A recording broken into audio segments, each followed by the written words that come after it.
Want to speak real Chinese from your first lesson? Sign up for your free lifetime account at ChineseClass101.com. Hello everyone, Imru here. Welcome to our Chinese whiteboard lessons. Today we're going to compare two similar words. They are used between words and phrases to indicate alternatives.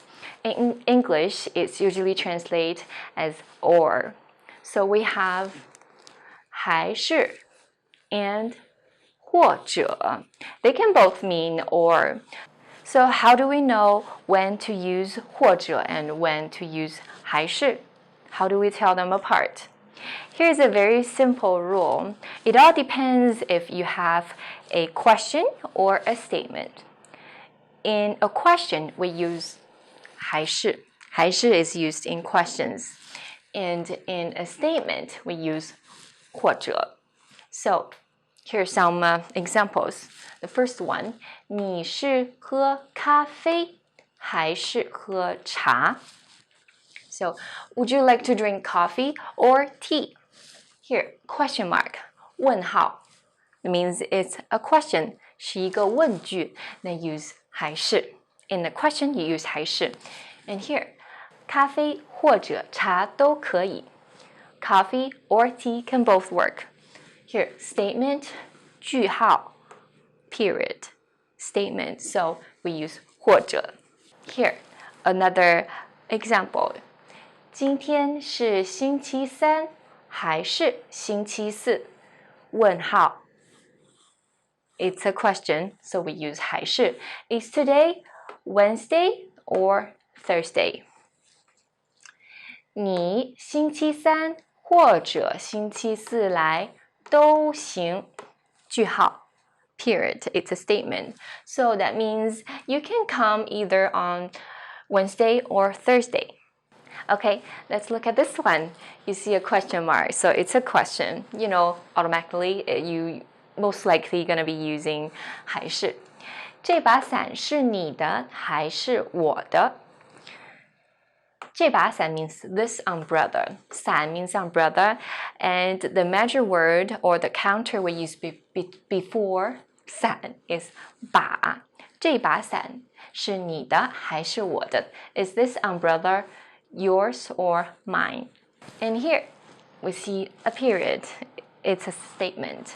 So we use 或者. And this sentence means 手机或者电脑上都能看. You can watch it either on the phone or computer. So here, big difference, question or statement. 还是 in questions, and 或者 in statements. Okay, the next difference is in everyday language or in colloquial language or speech, you can usually omit 或者. For example, 茶或者咖啡或者茶都行. 咖啡茶都行, 都可以, 都可以. Well, when you're writing it down, you use this mark. It's called 顿号 in Chinese. 顿号, it's just like the comma in English, but you use it between, a list of nouns or words. 咖啡茶都可以. 你星期三顿号星期四来都行. You can either come on Wednesday or Thursday. And when you're saying it, you can just put a pause between two words like 你星期三星期四来都行. So this is or 或者, but you don't have to say it in colloquial language. Okay, the next difference is sometimes you will see 还是 in a statement.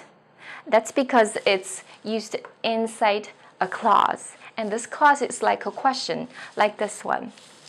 我不记得是前年还是去年知道的这件事. I don't remember if it was last year or the year before last year. 前年 means the year before last year, and 去年 is last year. So I don't remember if I knew this or I found out about this in the year before last year or last year. Here, 还是, it's like a question. I don't remember if this year or that year, but it's inside a clause and it's in a statement. Here we use 还是 even though it's a statement. Another example. 我想弄清楚这是一个事实还是假象。事实 is a fact. 假象 is like illusion or something that's not true. 我想弄清楚，弄清楚 means to find out or to figure out. I'd like to find out if this is the truth or an illusion. Here 还是 it's either or, but it's in a question-like clause. It's in a statement. We still use 还是. So to recap, if you see a question, most likely you will use 还是. And if you see a statement, we often use 或者. But sometimes you don't need to use 或者 when you're speaking casually. You can just pause or use 顿号 in writing. And when you see a long sentence and there's a clause and it's like a question, you use 还是 even though it's a statement. Okay, now it's quiz time. Let's look at the following sentence and question to see whether we're going to use 还是 or 或者. So the first one. 中秋节是20号 blank 21号 and question mark. 中秋节 is Mid-Autumn Day. It's a very big and traditional Chinese festival. This festival, 中秋节, usually happens in September, in the middle of the autumn. So 中秋节 is on the 20th or the 21st. It's a simple question and you see a question mark there. So we use 还是 in a question.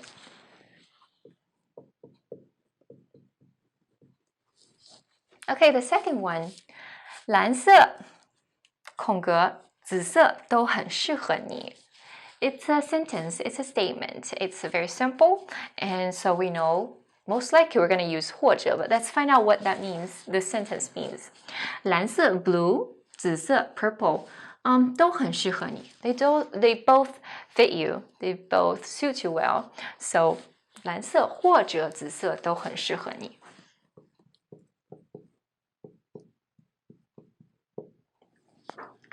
Okay, let's move on to the third one. 你觉得华为的手机好用？空格，苹果的手机好用。First, 你觉得 you think. And 华为的手机，华为 is a Chinese brand, a very popular Chinese brand for a cell phone. So 华为的手机 is Huawei's cell phone. And here, 苹果的手机，苹果 Apple. So 苹果的手机 is Apple cell phone. And 好用 here is an adjective meaning good to use or easy to use. So it means, do you think Huawei's phone is better to use, or do you like Apple's phone better? So it's a simple question and we use 还是.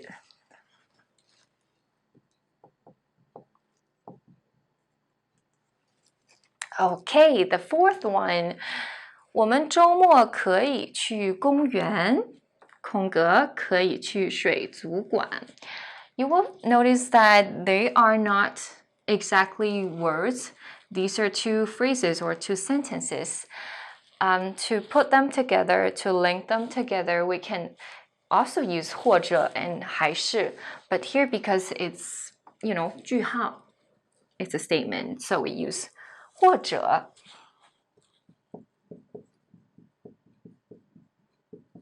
So this weekend, 周末, we can either go to the park or we can go to the aquarium, 水族馆. We can also omit that. We don't have to say anything, just leave it blank. 我们周末可以去公园，可以去水族馆. Like this one, we can say 蓝色或者紫色都很适合你, or we don't have to say anything. 蓝色、紫色都很适合你. Okay, the last one. 我告诉过你，他是英国人，空格，澳大利亚人，只是你又忘了. Here it's a complicated long sentence, long statement, but there is a choice between inside the sentence. So here, question-like clause, we use 还是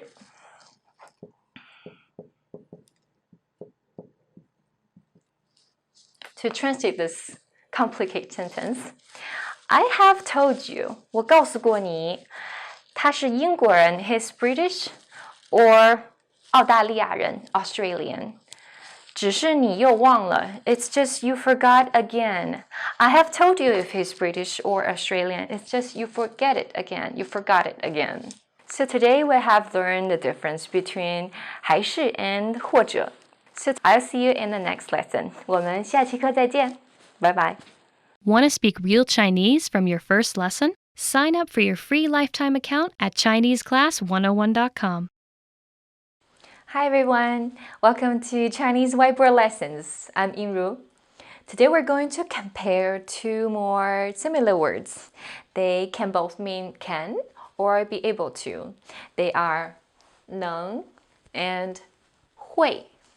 So they can be very confusing because the difference between them are actually very subtle. Before we get into today's lesson, let's see how you would say the sentence in Chinese. You cannot watch TV now. Would you say, 你现在不能看电视 or 你现在不会看电视 Right, the correct way of saying it is actually 你现在不能看电视 We don't say 你现在不会看电视 And why is that? First, 能 Well, when you say 能 you usually mean you can do or cannot do because of circumstances. Let's look at some examples. 这是个秘密，我不能告诉你。This is a secret. I cannot tell you. Because 这是个秘密 because this is a secret, so I cannot tell you. So this is the circumstance. This is the condition. Why and cannot tell you. 我不能告诉你。第二个 second one, 我嗓子疼，不能说太多话。我嗓子疼，嗓子 is here, throat. Or you can say 喉咙 is also throat. 我嗓子疼, my throat hurts. I cannot talk too much. 说太多话 is talk too much. I cannot talk too much because my throat hurts. So this is the condition here. That's why I cannot. 我不能说太多话。第三个 the third one, 夏天一到，我们就能去游泳啦。夏天一到 means as soon as summer arrives, as soon as summer is here, we can go swimming. 去游泳 go swimming. So we have to wait till summer is here, then we can go swimming. And here notice we use the 啦 at the end of sentence as an exclamation word. We use this word to express excitement or happiness. 我们能去游泳了, yay! We can go swimming. We're so happy we can go swimming, so we use this to express the happy emotion. Alright, this is 能. On the other hand, when we use 会, we imply that we can do something through learning. You probably have been saying this or you will be saying this a lot. 我会说一点中文. I can speak a little bit Chinese. I can speak Chinese because I learned, even though I know a little bit. You have to learn to speak Chinese, so we say 我会说中文 or 我会说一点中文。我还是不会用这个软件。这个软件 is the software. 不会 don't know how. Still don't know 还是 still. I still don't know how to use this software. We use 不会 because we don't know how. We gotta learn how to do it. So we use 不会 or 会。下面一个 the next one. 这个3岁的小姑娘不仅会数数，还会认字。Okay, we have two 会 here. 不仅会，还会 means not only can but also can.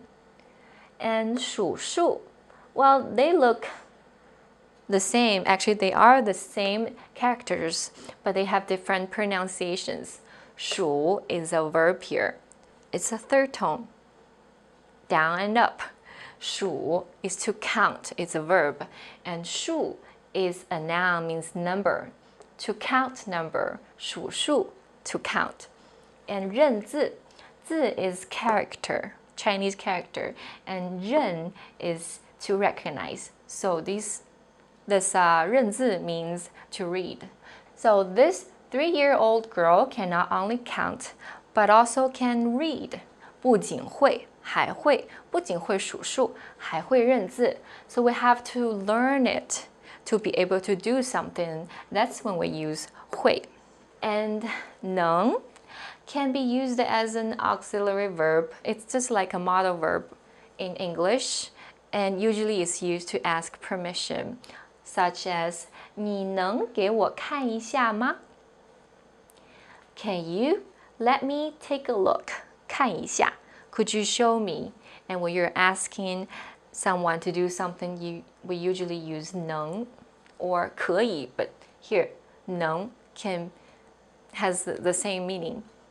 But we don't use 会 here. 你会给我看一下吗? That's not right, because 会 is not an auxiliary verb like 能. And 我能试一试这双鞋吗? 试一试 to try, 试一试这双鞋 This pair of shoes. So notice that we use 双 in front of 鞋 because there are two shoes and it's a pair. 这双鞋 this pair of shoes. Can I try this pair of shoes? Can I do something? 我能 and we don't use 我会试一试这双鞋吗? That's weird. And third one, 这里不能吸烟 Here cannot smoke, or we cannot smoke here. Smoking is not allowed here. 不能 cannot do something. 不能 Even though we cannot use 会 in this circumstance or in this condition, but 会 has something that 能 cannot do either. So 会 can be used in future tense, meaning be going to. Like 爸爸今晚会回家吃饭吗? Is Dad going to be home and eat tonight? 会回家吃饭 He is going to come home and eat. 会 means to be going to here. The next one, 下个月我们部门的经理会去总部开会. Let me translate this. 下个月 next month, 我们部门的经理 means manager. 我们部门的 in our department 去总部开会 go to the headquarters to have a meeting or have a conference 会去 he is going to have a meeting. That's the plan that's going to happen in the future. So we use 会 here. Well, let's look at another one. 别着急，到时候我会告诉你的。我会告诉你 I will tell you. 到时候 when it's time. So no hurry, no rush. When it's time, when the time comes, I will tell you. So it's in the future. I'm going to tell you. So that's 会 used in future tense. All right. Now let's look at some exercises to see if we get this. We got this right. First one. 我没听清，你能 or 你会再说一遍吗？我没听清 I didn't hear you clearly. I didn't hear you well. Can you say it again? It is asking someone if they could do it. So here we use 能. Will you say it again? Could you please say it again? 能，你能再说一遍吗？ And the second one, 按照这个网站的规定，一天只能还是只会登录一次 Let me do some translation first. 按照这个网站的规定，按照 according to this website 这个网站的规定 rule. So according to the rule of this website, 一天 one day and 只 only 登录一次 log on once. You can only log on once every day. That's the rule of this website. So this is the circumstance. So we use 能。一天只能登录一次。All right. 第三个 the third one. 这个字太难了，我还是不会写 or 不能写。You know, this character is too difficult. 太难了。I still don't know how. I have to learn to write it, but I still don't get it. I don't know how to write it. So 我不会写。第四个 the fourth one. 他只听了3遍就什么这首歌了。只听了3遍 only heard it 3 times, then he can sing it. You know, after you hear it, then you can sing it. You kind of learn it. So it's 会。他只听了3遍就会唱这首歌了。And the last one. 明天什么下雨，我们不什么去踢足球了。足球 is soccer ball, and 踢足球 T is to kick. So when you want to say play soccer in Chinese, we say 踢足球 or 踢球. So tomorrow is going to rain, so it's going to here. And we cannot go play soccer because tomorrow is going to rain. It's the condition, it's the circumstance. So the first part is 明天会下雨. Tomorrow is going to rain. And that's why we cannot go play soccer. 我们不能去踢足球啦. So that's it. That's the difference between 能 and 会. Did you get it right? Well, I'll see you in the next lesson. 我们下期课再见吧. Bye bye everyone. 再见. Hi everybody. Welcome to Chinese Whiteboard Lessons. I'm Yinru. Today we're going to compare 2 words that can both mean just now. They are 刚 and 刚才. Well, just one word difference. One has this 才 and one doesn't. So how do we tell them apart? Before we start, I'd like to point out their different categories or their different parts of speech. Or we can say their word classes are different. For 刚, it's an adverb, which is used to describe verbs or actions. 刚才 is a noun. It's just like other noun phrase like 昨天 yesterday, 现在 now, or next week 下个星期. It's a noun that's used to describe time being just now. Because there are different word classes, we put them in the different parts of a sentence. For 刚, it's an adverb, so we put it in front of or before a verb or a verb plus object. So we have subject, 刚, and then verb. For example, 我刚到. Very simple, very clear. 我 being the subject, and 刚到. 到 is a verb meaning get here or arrive. I just arrived. I just got here. Subject 刚 verb. And second one, still subject 刚, and it's a verb phrase meaning 吃完饭 means finished eating. I just finished eating. That's where you want to put 刚. And for 刚才, because it's a noun, it's a time phrase, or it's a time noun, you can either put it after the subject or before the subject. So 我刚才吃过了. 吃过了 means have eaten or ate. I just now ate. Subject 刚才 and verb. Or we can switch them. We can say 刚才我吃过了. 这样也可以. This also works. Here, 刚才 is before the subject. 刚才我去找你了. Just now I went to look for you.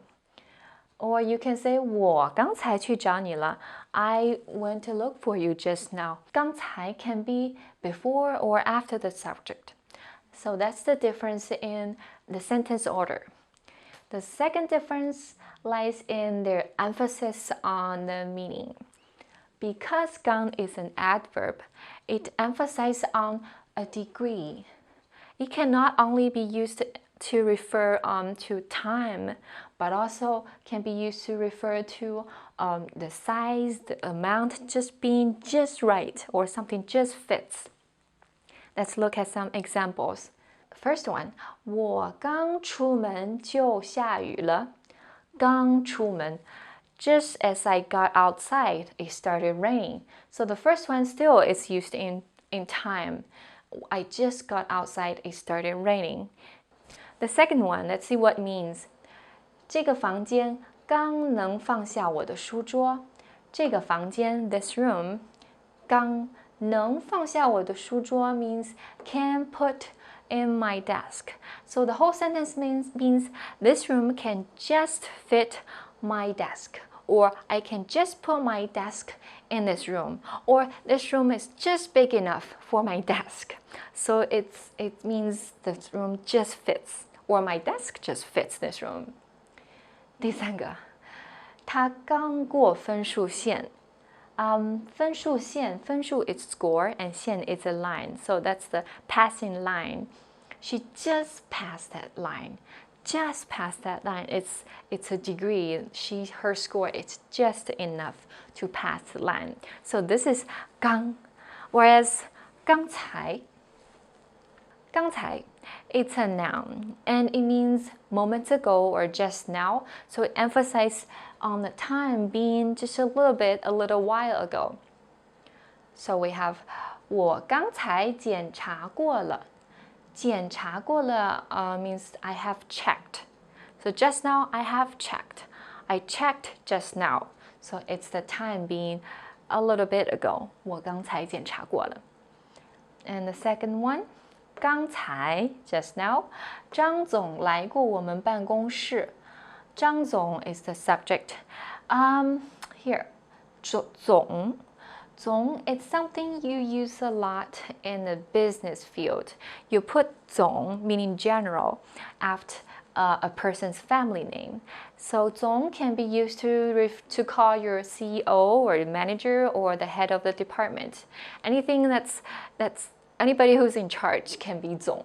张总 is Mr. Zhang or Manager Zhang or Mrs. Zhang. And he has come to our office just now. 刚才张总来过我们办公室。第三个，你们刚才去哪儿啦？去哪儿啦 ？Where did you guys go just now？ 刚才去哪啦 ？So the noun 刚才 emphasizes on the time being a little while ago. Okay, the next part I like to point out a very commonly used sentence pattern, which is 刚什么什么就什么什么. It means as soon as something happens, another thing happens. So when 刚 and 就 go together, and they often go together, it means as soon as. Example, 你刚到，他就走了。You just arrived, he left. So as soon as you arrived, he left. 刚就. And second one, 我刚把包放下，电话就响了。把包放下 put down my bag. As soon as I put down my bag, the phone rang. Okay, the next one, 我们刚学完这个句型，你就忘了。学完这个句型 like this is a 句型, a sentence pattern. As soon as we finished learning this sentence pattern, you forgot. That is not something I want to hear. So please everybody remember this 句型，刚什么什么就什么什么。So these are the differences between 刚 and 刚才. Now let's look at more examples in the quiz section. Would you use 刚 or 刚才？什么 or 空格 means blank space. 空格你说什么 Okay, 你 is the subject. And this blank is before the subject. we can't use 刚 because 刚 goes after subject, so we use 刚才。刚才你说什么？ What did you say? What did you just say? Or what were you saying? It's a very common phrase in everyday language. You will use it a lot. 你刚才说什么？第二个，我什么想给你打电话，就碰见你了。想给你打电话 wanted to call you, and then I ran into you. And here's 就刚什么什么就什么什么 they go together. So 我刚想给你打电话，就碰见你了。I was just thinking about calling you, and then I ran into you. So 刚 works better here. The next sentence is also about calling. 什么我给你打电话了 So subject and before the subject is the blank. So 刚才 can go before subject.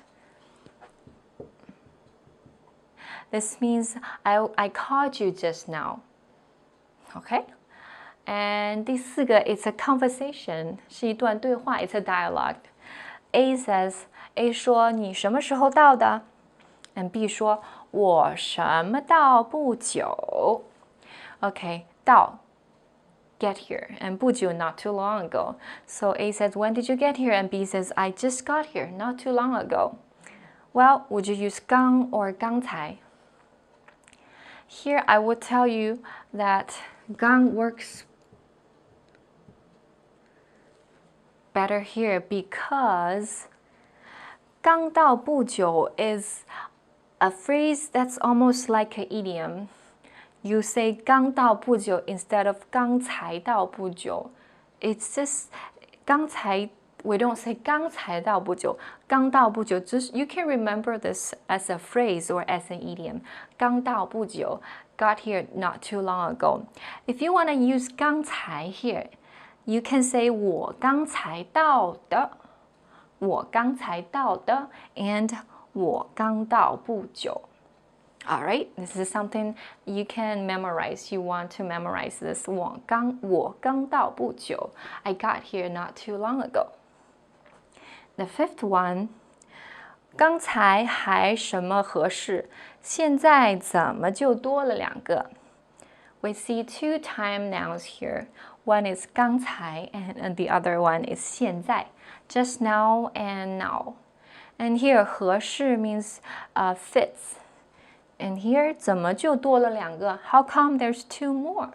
So just now it worked or it fit just now. But how come there's two more? 刚合适 meaning it fits just right. Just now it was the right number. How come now there's two more? So that's the end of our lesson, the difference between 刚 and 刚才. So I will see you in the next lesson. 我们下期课再见吧，拜拜。Hi everybody, welcome back to Chinese Whiteboard Lessons with Yinru, and I'm Yinru. Today we're gonna do more word comparisons. We have two words that mean again or one more time. They are 又 and 在. So 又 and 在 can both mean again and one more time. For example, you want to say, can you say that again? You would say, 你能再说一遍吗？你能再说一遍吗？ But when you want to say he said it again, you would say 他又说了一遍. So why do we use 又 and 在 differently? And how do we use them? Well, let's find out. For this word 又, it usually refers to something or some actions that have happened or that is happening right now. Like in here, the first example. 小林又跟我解释了一遍. 小林 apparently is a person's name, and he explained to me one more time. 解释了一遍. He has explained it, so it's in the past. We use 又 here 小林又跟我解释了一遍。And second one, 你怎么又迟到了？迟到 is to be late. How come you're late again? So here you are already late. So we use 又迟到了。Next one, 他看了又看，可怎么也找不到他的名字。Okay, the second half means but he can't find his name no matter how much he tried or how hard he tried. He can't find his name. And 他看了又看，看了 looked. And again he looked. So 看了又看 means looked and looked again. So it's in the past, it has happened. We use 又. All right. And for 在, most of the time 在 is used when something is going to happen. Like when you're getting online and you are logging your account, 账户 account, and they want you to enter your password and enter it one more time, you would say 请再输入一次密码。输入 is enter, 密码 is password. Please enter your password one more time. So it's going to happen. They want you to do it now. So 再输入一遍 enter it one more time. 请再输入一遍密码。And 我爸刚才没接电话，我再给他打一个。我爸 my dad. And 刚才 just now didn't pick up or answer the phone 电话 and now I'm going to give him another call 我再给他打一个电话 so this is 我 is going to do that again so we use 再 and 我爸 you may notice that there's no the between 我 the pronoun and 爸 the title so the thing is, in colloquial language, in everyday speech, you don't need the between a pronoun and the family title. So it's more colloquial when you say 我爸 instead of 我的爸爸. So 我爸没有接电话 My dad didn't pick up his phone. And I'm going to call him again. 我再给他打一个. The next sentence, 欢迎再次光临. You may hear 欢迎光临 a lot when you go visit a store or a restaurant. That means welcome. So 再次 another time. Welcome to come again. 再次光临 and they want you to come back in the future. So we use 再 here. 欢迎再次光临. So the biggest difference is whether something or the action you're describing has happened or it's going to happen. And the second difference is they have different tones when you use them. So when you use 又, a lot of times you have very strong emotions, and most of the time those emotions are like complaining or you're angry, you're not happy about it. 你怎么又忘了？忘了 forgot. And forgot again. How come you forgot again? How can you do that? I'm really angry. You're doing that. You forgot again. 又忘了. It has a very strong tone, like complaining. 第二个，怎么又轮到我打扫卫生啦？打扫卫生 is to clean up. And 轮到 it's someone's turn to do something. 轮到。轮到我打扫卫生了. It's my turn to clean up again? I cannot believe it. And we see 怎么 is how come. So how come it's my turn to clean up again? And 第三个 the third one. 下星期我又要去出差. 去出差 means to be on a business trip. So next week, I will be on a business trip again. That's too much. I'm not happy about that. Here, you may have noticed that there is a time phrase that's used in future tense. 下星期 next week. And 要去干什么 means to be going to do something. But didn't you say 又 is used in past tense most of the time? Why would we use it in the future tense here? Well, let's understand it this way. I got the news that I'm going to be on a business trip again, so I'm not happy with what I heard or what I know. I'm going to be on business trip again. I already know that. And I'm not happy I'm going to do that again. That's why we're using 又 here instead of 在. If you put 我在要去出差, it doesn't sound, it doesn't work here. So just remember to use 又要去干什么? I'm going to do something again. 又要去出差. All right, and for 在, when you use 在, you usually put it in imperative sentences to make suggestions or to make commands. Like, 我们再练习一遍怎么样? 练习 is to practice. Let's practice again. How about that? 怎么样 is how is that? How about it? It's different from 怎么 is how come, and 怎么样 is how is that? How about we practice again? That's a suggestion. So you use 再. And 第二个，失败了再来，总有一天会成功的。失败了 is to fail, to have failed. 再来 is to do it one more time, to do it again. And 总有一天one day, 总有一天 is eventually one day you will succeed. So it's like encouragement. I encourage you to try again when you fail. 失败了再来. Next sentence, it's mostly likely you're going to hear it from your boss, who is pretty tough or in a very commanding tone. 20分钟后再来见我。20分钟后再来见我. In 20 minutes, come back and see me in 20 minutes. So that's the tone's difference. So the difference between these words are pretty obvious now. Let's move on to the quiz section. Would you use 又 or 在 in the following sentences? The first one, 妹妹吃了一个苹果。什么吃了一个香蕉？吃了 ate. So she ate an apple and she ate a banana. So it has happened. The action is 吃 and 吃了means ate. So we use 又 here because it has happened. She ate an apple and ate a banana. 妹妹's younger sister. Okay.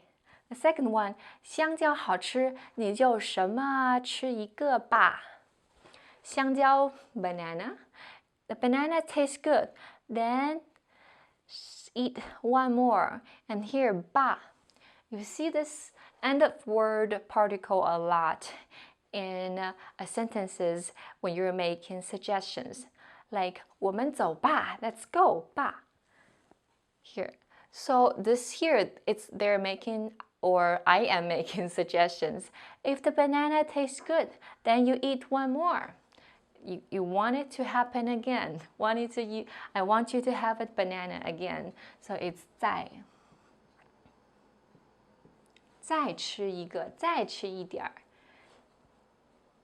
Okay, next one. 你什么犯这样的错误？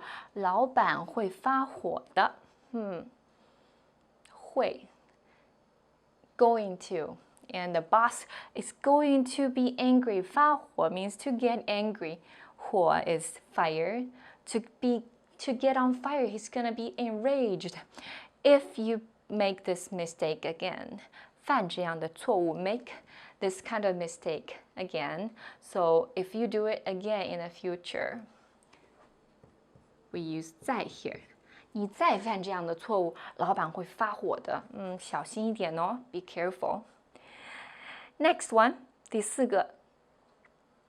我昨天去了一次，今天什么去了一次？It's kind of similar to the first one, 吃了 and 去了. So it has happened. I went there yesterday and today I went there again. So 今天又去了一次. And compared to the fourth one, the fifth one is What has the same first part? 我昨天去了一次，明天 tomorrow. So tomorrow is going to happen. I'm going to 去看看 to take a look or to check it out. Tomorrow I'm going to check it out again. So tomorrow is going to happen. This thing, I'm going to check it out tomorrow. So 在。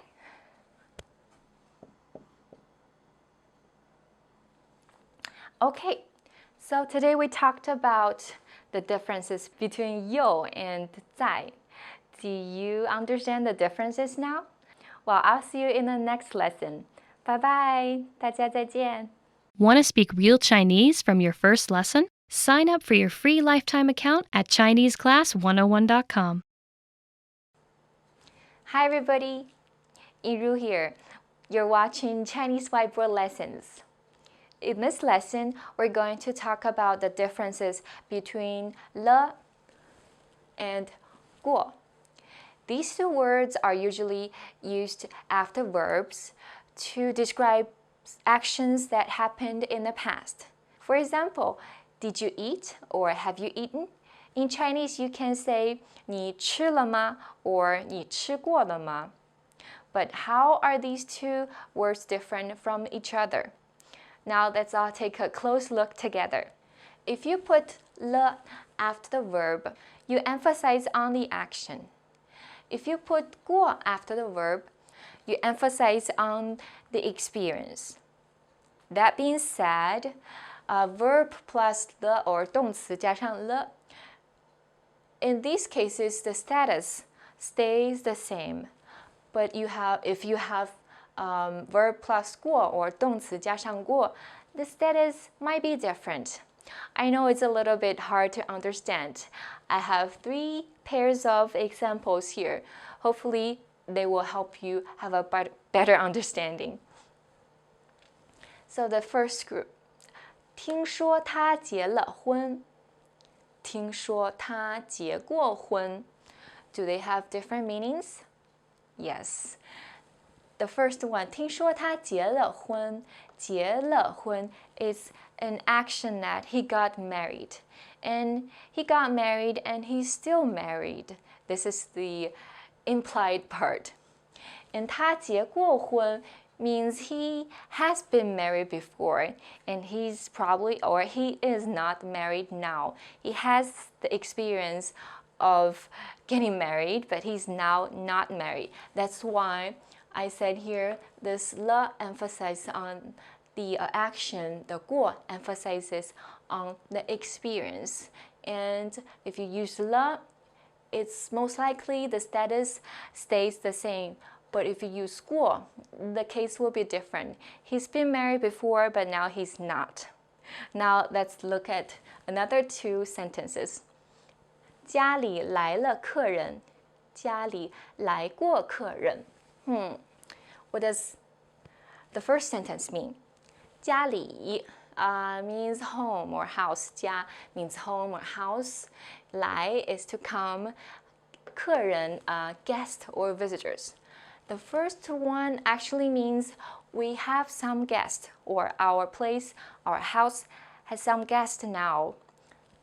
The guests came and they're still here. That's what the sentence really means. And 家里来过客人. 来过 here means it's the experience or that something happened in the past and the case is different, the status is different now. So we had some guests, our place had some guests or visitors and they're not here now. Okay, the third one should be easier for you to understand now after all the explanations. 我最好的朋友10年前去了美国 versus 我最好的朋友10年前去过美国. So 去了美国 is the action. She went to the US and she's still here. I mean, she's still in the US. She went there and she stayed. 去过美国 it implies that she's been to the US and she is back now. It's her experience. Being to or going to the US is part of her experience, and she is back now, so the status is different. Okay, so I hope I made it very clear for you the difference between le and guo. Le focuses on the action that happened in the past, and guo guo talks more about the experience. So the experience they have and now it's not the same. But le, very likely, or in most cases, I would say generally, I'm sure there will be exceptions, nothing is absolute, but most likely le, when you see le, the status will stay the same. Okay? And sometimes we can put guo le together. And it is basically the same as guo. So when you use guo le, you also mean it's an experience, and the status might be different now. So instead of 听说他结过婚, you can also say 听说他结过了婚. And 家里来过客人, we had some guests, our place had some guests. Can also be said, we can also say 家里来过了客人. And 我最好的朋友10年前去过了美国. 去过了 and 去的, they're almost the same. 过 and 过了, they are interchangeable in most cases. The next grammar point I'd like to talk about is a type of verbs in Chinese that consist of two parts, the action part and the complement part. So if there are two words in this kind of verb, the first part or the first word will be the action, and the second word will be the complement. They can be a verb plus adjective or verb plus a noun, but here I'd like to talk about verb plus noun type of verb. Like this one, 结婚, together is a verb, but it consists of 结, the action, the verb, and 婚, the complement, the noun. So how do you say someone got married or has been married? Well, there are a few different ways. So here, the first way is 结婚了. The most simple one. Just put a le after 结婚 or after the whole verb. 结婚了. Or you can put the le in between, in the middle of these two parts. So you can put le here or here. You can say 结了婚, 结了婚. Okay, these two are the actions. The action that happened in the past. If you want to emphasize on the experience, we use 过 or 过了, right? So we can put the 过 between these two parts, or we can say 结过婚, or 结过的婚 is the same. Or you can say 结过婚 and 了. 结过婚了. So you put the 过 in between and end with the 了. So here are a few, I know there are 5 ways of to describe something that happened in the past with this type of verb. So we have 结婚, we can say 结婚了, 结了婚, 结过婚, 结过了婚, and 结过婚了. Okay, here's another verb that follows this rule. Verb is 洗, means to wash, and 早 is the noun and the complement here.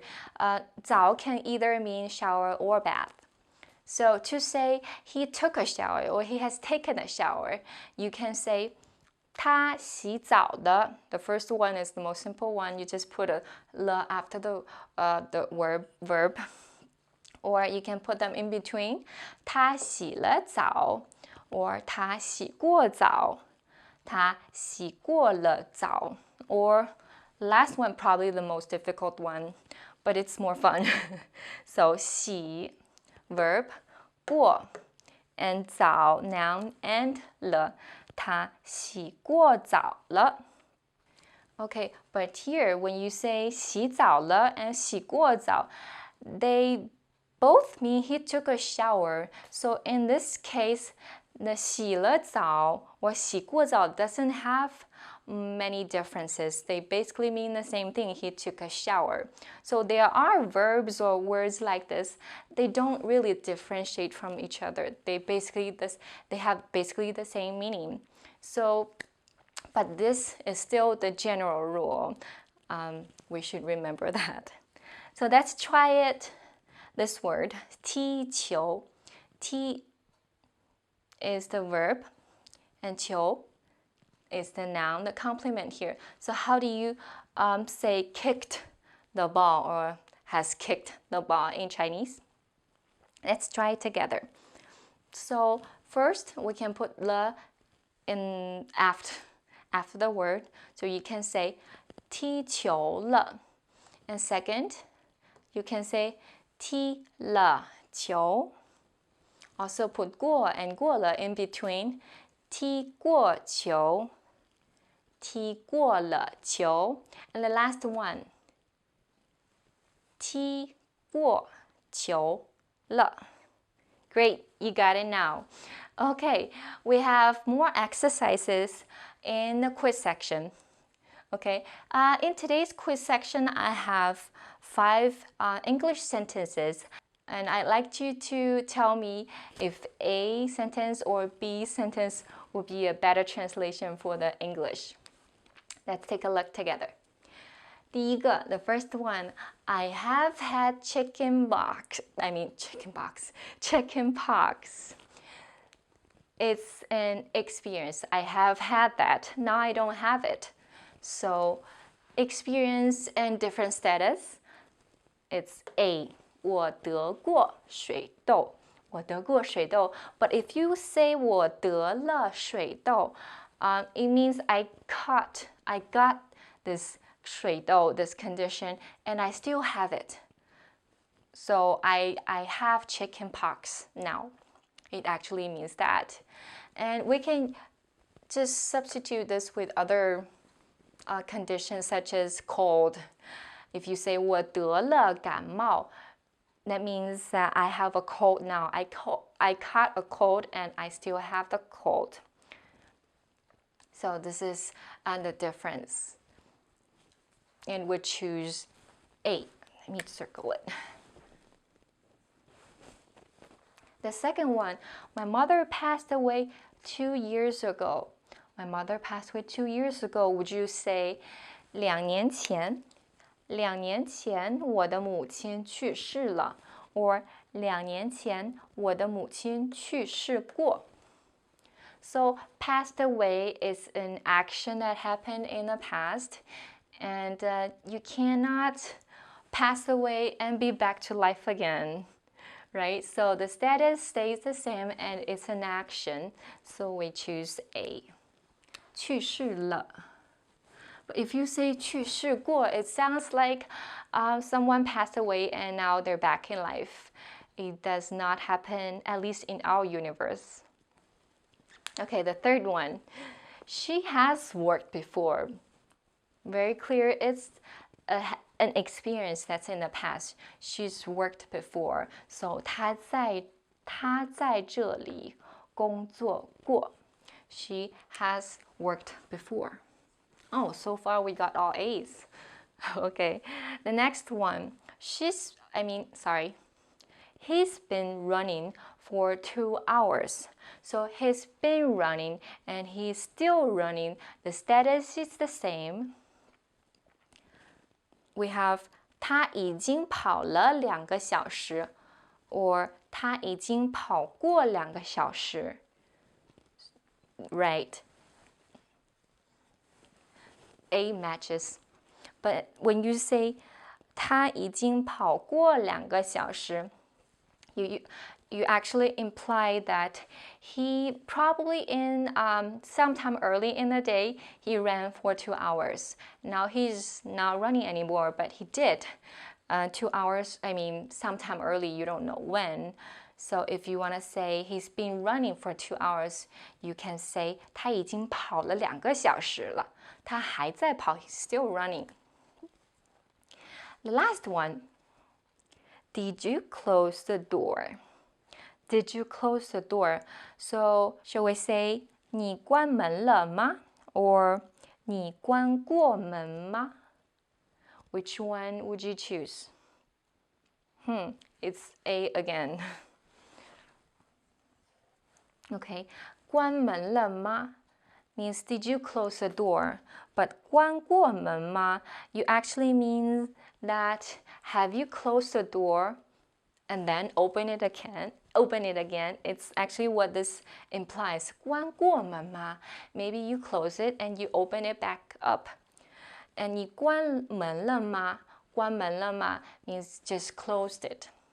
Okay, and now this word 关门 is a verb that is also this type. Action plus complement, verb plus noun type of verb. So instead of 关门了 we can also say 关了门你关门了吗你关了门吗 And for this sentence, other than 你关过门吗 we can also say 你关过了门吗 or 你关过门了吗 Alright, this is the end of this lesson. Thanks for watching. I'll see you in the next lesson. 我们下次课再见吧 Bye bye everyone.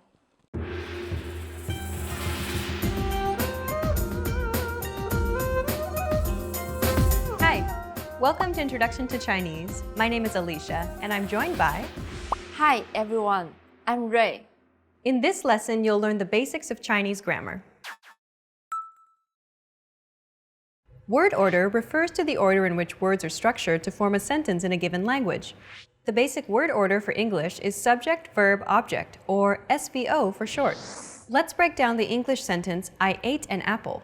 We can see that the subject I is presented first, followed by the verb ate, and then finally the object apple is positioned last. This is the basic word order for sentences in English. Now let's compare that same sentence. I ate an apple in Chinese. 我吃了一个苹果. If we break down this sentence, we will have 我, I, which is a subject, 吃了, which means ate or have eaten, a verb. Next, the object, 一个苹果, an apple. So the order is subject plus verb plus object, or SVO for short. This is exactly the same order as in English. Let's try another basic sentence. I like Chinese. I is 我, like is 喜欢, Chinese is 中文. So we put the subject first, then the verb, and then the object. Altogether we have 我喜欢中文. Now you know the word order in Chinese. Let's try to add more components to basic words to make longer sentences. Adding a time phrase in Chinese sentences is a little different than in English. In English, we put the when phrase in the last part of the sentence. For example, I eat an apple every day. In Chinese, we put the time phrase after the subject. So we need to put every day after I. So we have 我, I, 每天, every day, 吃, eat, 一个苹果, an apple. Subject plus time phrase plus verb plus objects. 我每天吃一个苹果。我的姐姐明天去美国。我的 my 姐姐 older sister 明天 tomorrow 去 go to 美国 the United States. My older sister is going to the US tomorrow. 我的姐姐明天去美国。To add places, put them after the time phrases. For example, I eat an apple every day at home. In Chinese, that's 我每天在家吃一个苹果。在家 means at home. So it's I every day at home eat an apple. 我每天在家吃一个苹果。Let's try another one. I was born in the US in 1990. Remember, subject, time, place, and then verb. 我1990年在美国出生。我1990年在美国出生。To form negative sentences, there are two ways for two circumstances. You can use 不 or 没有。We use 不 in present tense sentences, or when you don't want to do something. 我不喜欢中文。I don't like Chinese. 我不去。I'm not going. 我不吃。I don't want to eat. We use 没有 in past tense, meaning didn't or haven't done something. 我没有吃苹果。I didn't eat the apple. 我的姐姐昨天没有去美国。My older sister didn't go to the US yesterday. To form yes or no questions in Chinese, it can't be easier. Just add a question marker, 么 at the end of a statement. You like Chinese is 你喜欢中文。To make it do you like Chinese, we simply put 么 at the end. 你喜欢中文吗？ Let's make 你每天在家吃一个苹果 a yes or no question. 你每天在家吃一个苹果吗？ Now you know how to ask questions with a yes or no answer. But how do you ask questions using question words, such as what, when, where, how, why, and which? Let's put the above questions words into two groups. We put what, which, and where after the verb. It's like replacing the object with a question word. For example, what do you like? 你喜欢什么？你 you 喜欢 like 什么 what Which one do you like? 你喜欢哪个？你 you 喜欢 like 哪个 which one Where do you like? 你喜欢哪里？你 you 喜欢 like 哪里 where And for the rest of the question words, we put them before the verb, so it's subject, question word, verb, object. In some cases, you can omit the object to make the sentence concise. When are you going? 你什么时候去？你 you 什么时候 when 去 go Why are you going to the US? 你为什么去美国？你 you 为什么 why 去 go to 美国 the United States How are you going to go? 你怎么去？你 you 怎么 how 去 go If we have a sentence with both a time phrase and a question word, which should go first? Just remember, question words are always stuck with verbs. So in this case, it would be subject, time phrase, question word, then verb. 你明天怎么去？你 you 明天 tomorrow 怎么 how 去 go How are you going to go tomorrow? Basically, questions have the same order as SVO statements. Just remember to stick the right question words in the right places. And don't forget the question mark. Well done! Let's wrap up this lesson by recapping what we've learned. In this lesson, you learned that Chinese uses the exact same SVO word order as English. From this, you learned how to form affirmative and negative sentences. And finally, you learned how to convert an affirmative sentence into a question. See you in the next lesson. Bye! Bye!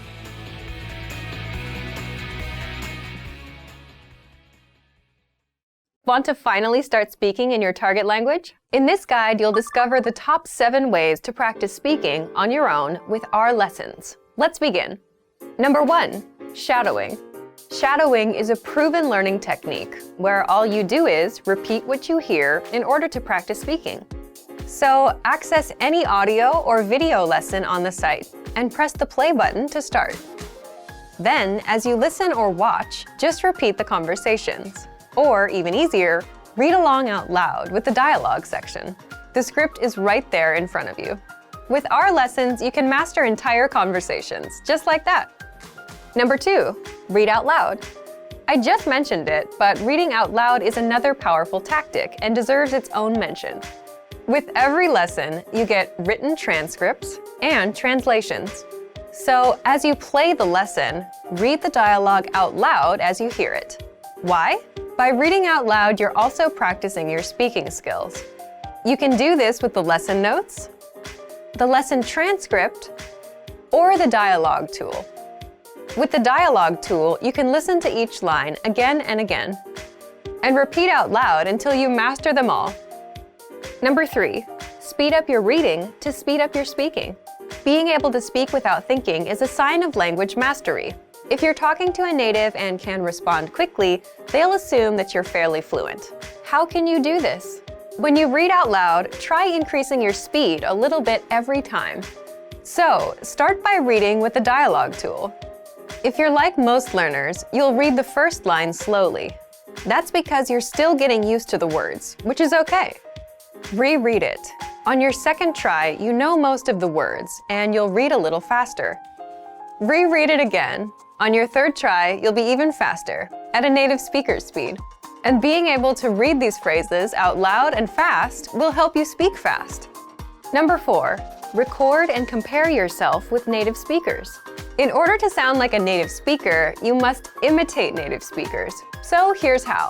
Access the voice recorder, which is in the Dialogue Study tool in every lesson. Click on the microphone icon. Listen to the native speaker's audio, and then record yourself. You can then compare the 2 recordings side by side, and practice and try again and again until you perfect your pronunciation. Number 5, get feedback from our Premium Plus teacher. If you're learning by yourself and don't have access to real teachers, then you can always get feedback from our Premium Plus teachers. With the My Teacher tool, you can record yourself speaking and send the audio file to the teacher. They'll review it and tell you what to improve and how. That's it. Number 6, level up your speaking with Premium Plus assignments. With Premium Plus, you can also get assignments that cover reading, writing, listening, and even speaking from your teacher. These assignments can be tailored to your goals and needs. You get a new one every week, or anytime you're ready for a new one. Number 7, get even more lessons in the lesson library. If you want even more lessons on speaking and conversations, visit our lesson library and under Category, choose Conversation. You'll get all of the pathways and lessons that are focused on speaking. If you enjoyed these tips, hit the like button, share it with anyone who's trying to learn a language, and subscribe to our channel. We release new videos every week. And if you're ready to finally learn language the fast, fun, and easy way, and start speaking from your very first lesson, get our complete learning program. Sign up for your free lifetime account right now. Click the link in the description. I'll see you next time. Bye! Hi everybody, Inru here. Welcome to Ask a Teacher, where I'll answer most of your common Chinese questions. The question for this lesson is, what are the different tones in Chinese? Many Chinese learners find the tones quite difficult because the intonation in Chinese is very special and very different from most other languages. There are 4 stress tones in Chinese. Let's run through them now. First tone, 一声, is high and steady. Ah. Second tone, 二声, starts with a little lower pitch and goes up. Ah. Third tone, 三声, is even lower. It first dips down, then rises. Ah. Fourth tone, 四声, starts high, then falls sharply. Ah. In addition to the above 4 tones, there's a special tone called neutral tone, 轻声. It doesn't come with any marks on top. To make the neutral tone, try to say it as in the first tone, except that you say it in a more light and short way, like ah. is not only important but crucial to master different tones in Chinese. There are so many words that come with the same pinyin spelling. If you don't get the tones right, it's very likely that your mispronounced tones will lead to misunderstandings or even embarrassment. A quick example. The pinyin and tone for Hanyu is with the fourth falling tone on Han, Hanyu. The pinyin and tone for Hanyu has a second rising tone on Han, Hanyu. They sound quite close, right? But Hanyu is Chinese language, and Hanyu is actually Korean language. Don't get them mixed up and be very careful with the tones. How was it? Pretty interesting, right? Do you have any more questions? Leave them in the comments below and I'll try to answer them. 我们今天就到这里，下期再见。See you in the next episode. Bye. Hi everybody, Inru here. Welcome to Ask a Teacher, where I'll answer more of your common Chinese questions. The question for this lesson is, how do I say no to an invitation politely? Chinese people are known to be very friendly and hospitable, especially when they know you're from another country and learning Chinese. You're probably going to be invited to their house for dinners or parties that you may not want to go to.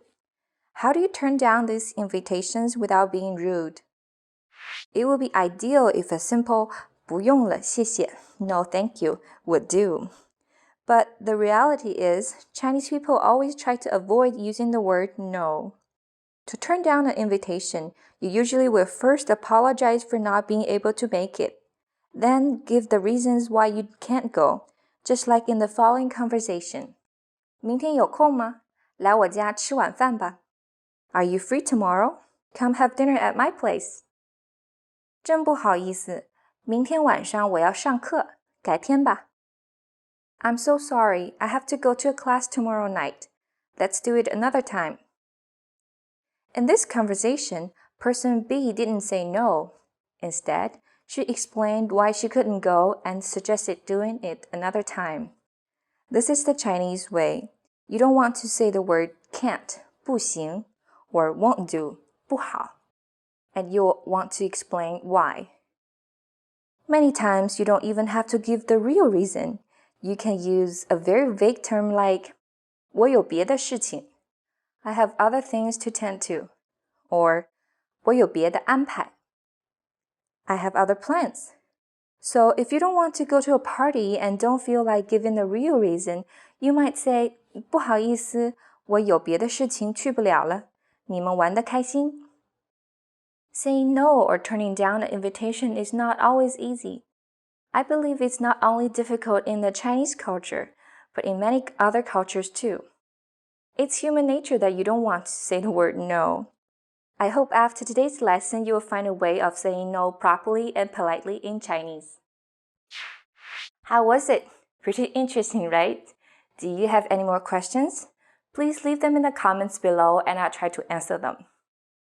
That's all for today. 我们今天就到这里 and I'll see you in the next episode. 我们下期再见吧。Want to speak real Chinese from your first lesson? Sign up for your free lifetime account at ChineseClass101.com. Hi everyone, Inru here. Welcome to Ask a Teacher, where I'll answer most of your common Chinese questions. The question for this lesson is, does Chinese have a future tense? Just like there's no past tense in Chinese, there's no future tense in Chinese either. You can indicate something is going to happen in the future by using the auxiliary words 会, 要, and or add future time phrases like 明天, tomorrow, 下个月, next month, and so on. 会 can be translated as will or will expect to. In comparison, 要 indicates one's intention like to be going to or to want to. Let's look at some examples. 明晚我会去看电影. Tomorrow night I will go see a movie. 你要跟我一起去吗? Do you want to go with me? 下个星期我会去上海. I will go to Shanghai next week. To make negative forms, just put a 不 in front of 会 and 要 to make it 不会, 不要. For example, 她不会喜欢这个地方的。She won't like this place. 我不要跟你一起去上海。I am not going to go to Shanghai with you.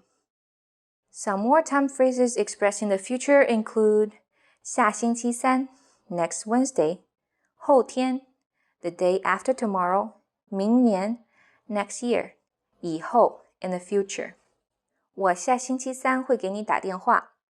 Next Wednesday, I'll give you a call. 你明年要毕业了吗？ Are you going to graduate next year? 以后我不会再来了。I will not come again in the future. How was it? Pretty interesting, right? Do you have any more questions? Leave them in the comments below and I'll try to answer them. 我们下期再见。See you in the next episode. Bye. Hi everybody, Inru here. Welcome to Ask a Teacher, where I'll answer most of your common Chinese questions. The question for this lesson is, does Chinese have a past tense? The answer is no. To express a past event, you don't need to change the form of the verb. To suggest the passing or completion of an event, you need one of two things. First, you can use sentence final particles like 了, 过, or 过了 after the verb. And or you add past time adverbials like 昨天, yesterday, and 去年, last year. 我吃了 or 我吃过了 means I ate or I ate already. 我们见过了 we met or we have met before. 他昨天生病了 he got sick yesterday. To make the negative past, we use may plus verb or may plus verb plus 过. Notice that you don't need the 了 here for the negative form. Let's see some examples. Positive, 我吃了 I ate. Negative, 我没吃 I didn't eat. Positive, 我们见过了 we have met before. Negative, 我们没见过 we haven't met before. Positive, 他昨天生病了 he got sick yesterday. Negative, 他昨天没生病 he didn't get sick yesterday. Generally, to turn a statement into a yes or no question, you can simply put a ma at the end. This works for past tense too. 你吃过了吗 Did you eat? 你们见过了吗 Have you met? 他昨天生病了吗 Did he get sick yesterday? Other time phrases you can use to describe past events include 昨晚 last night, 前天 the day before yesterday, 上个星期 last week, 上个月 last month, 以前 before. Let's see some more examples. 前天我去朋友家玩了 I hung out at my friend's place the day before yesterday. 她以前没有做过这种工作 She hasn't done this kind of job before. 刘老师，你上个星期出差了吗 Mr. Liu, did you go on a business trip last week? Beware that seeing 了 in a sentence doesn't necessarily mean the sentence is past tense. 了 has a few different usages. Representing the passing and completing of an action is only one of them. How was it? Pretty interesting, right? Do you have any more questions? Leave them in the comments below and I'll try to answer them. 我们下期再见. See you in the next episode. Bye. Hi everybody. You're watching Chinese Whiteboard Lessons with Yinru. In the last lesson, we talked about the past tense in Chinese. Technically speaking, there isn't any tenses in the Chinese language. We say something happened in the past, or in the present, or in the future, by the help of using auxiliary words, either before or after the verb. Or sometimes we use some time phrases to clarify. So how do you say someone is doing something? Or how do we use the present progressive tense in Chinese? In this lesson, we're going to compare these two words, 在 before a verb and 这 after the verb. They are they can both be used to describe the present progressive tense situation. But how do we use them exactly? Let's take a close look together. You use 在 before a verb.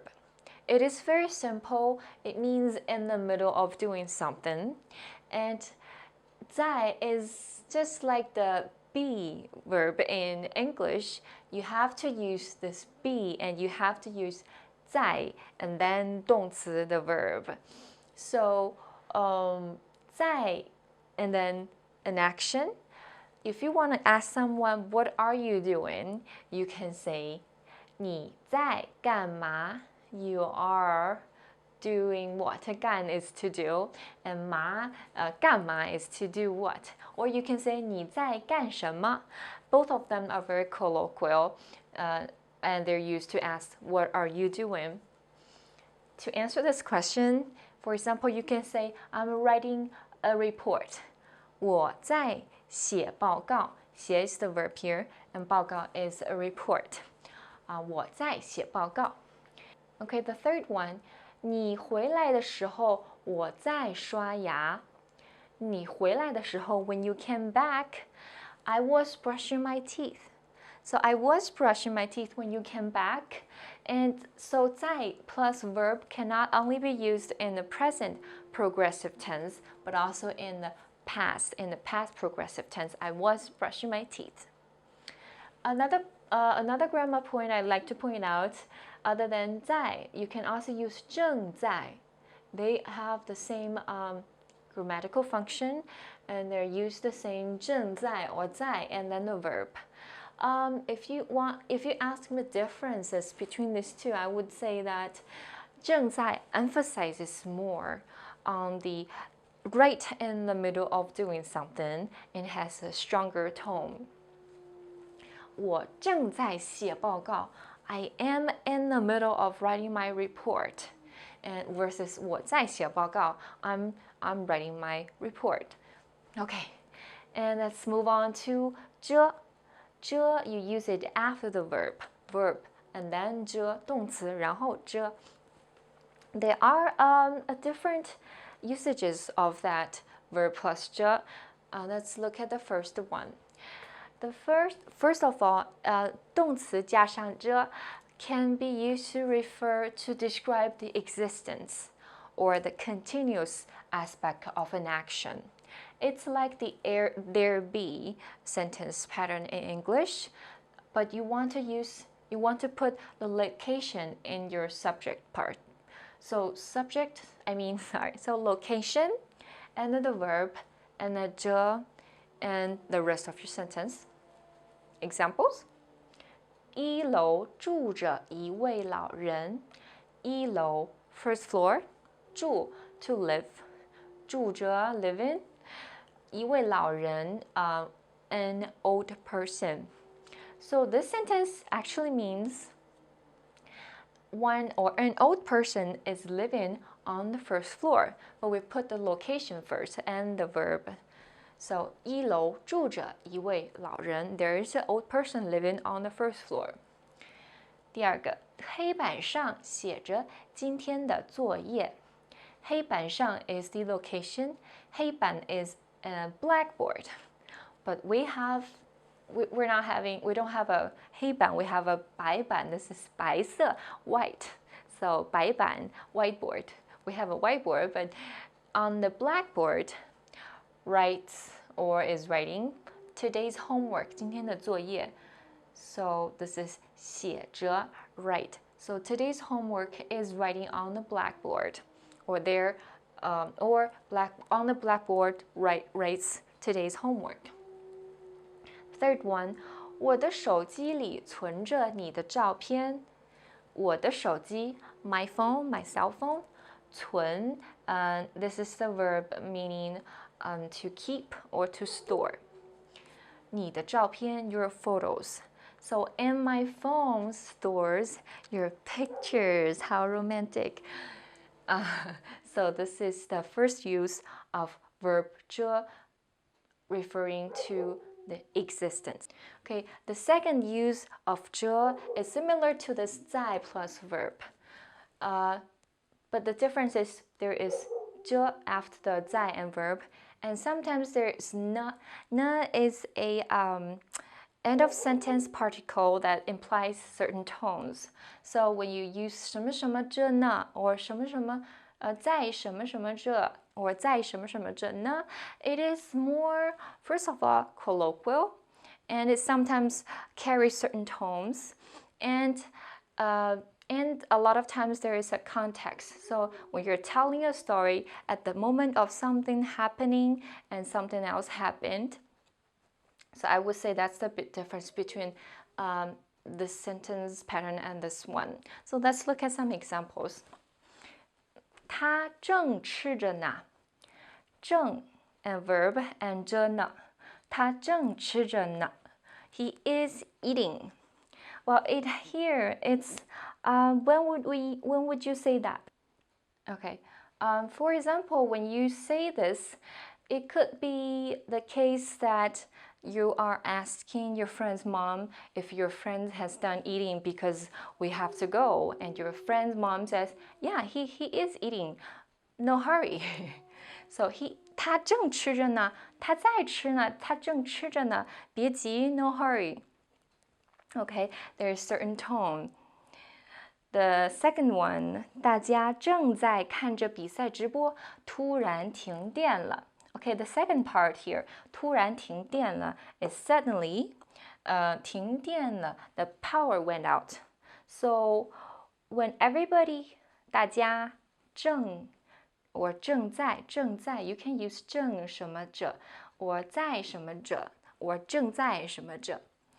正在看着比赛直播，比赛直播 is the game, 比赛直播 live broadcast. So when everybody was watching the live broadcast of a game, the power went out. So here is like kind of telling a story, and there's a context. You use 正在 and 着 together. 正在 or 正在 verb, then 着 or 呢. Okay, and let's move on to the third one. Okay, in the third case, or in the third usage of verb plus 着, there will be two verbs. There's a verb number one and then 着, and verb number two, or verb number two phrase, or a verb phrase. So the main action should be the verb number two, and the function of verb number one is to describe how the main function or how the verb number two is happening. For example, 宝宝哭着找妈妈. There are two verbs in this sentence. First one is 哭, to cry, and 找 is to look for or to find. The baby is looking for his or her mom while crying. So 他正在找妈妈，哭着找妈妈. He's looking for the mom while he's crying and looking for his mom. Second one, 第二个，空姐笑着说不客气。空姐 is what you call a female flight attendant, 空姐. And 笑, the first verb. 说, the second verb, to say, and 笑 as opposed to 哭, 笑 is to laugh or to smile. So she said, you're welcome, while smiling, or with a smile on her face, she said, you're welcome. So these are the different uses of verb plus 着, and for 在 plus verb, it's very simple and straightforward. Now let's do the quiz section. Okay, today I have some translation for you to do, but to make it more easy, I have some parts already written out. So let's fill in the missing parts. Okay, 第一个, I'm doing laundry. I am doing laundry. Should be very easy. I am doing laundry. 我在洗衣服. Doing laundry or do laundry is 洗, to wash, 衣服 clothes. So 我在洗衣服.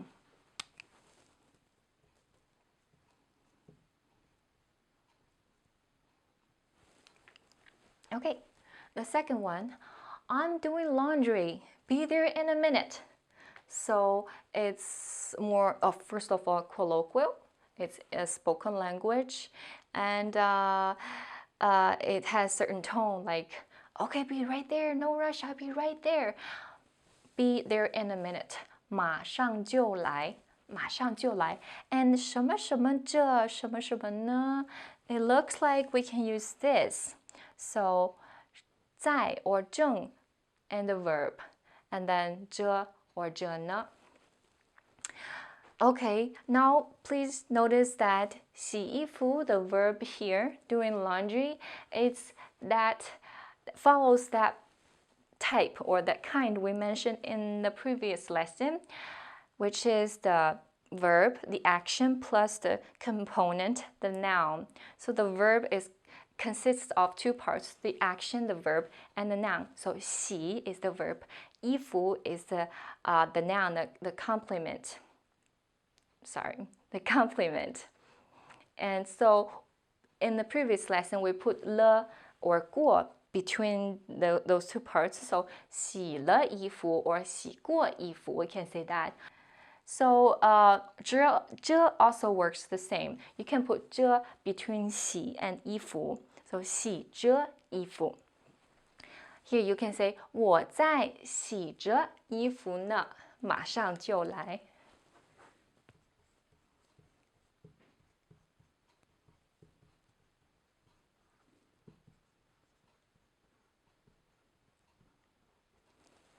我在洗着衣服呢。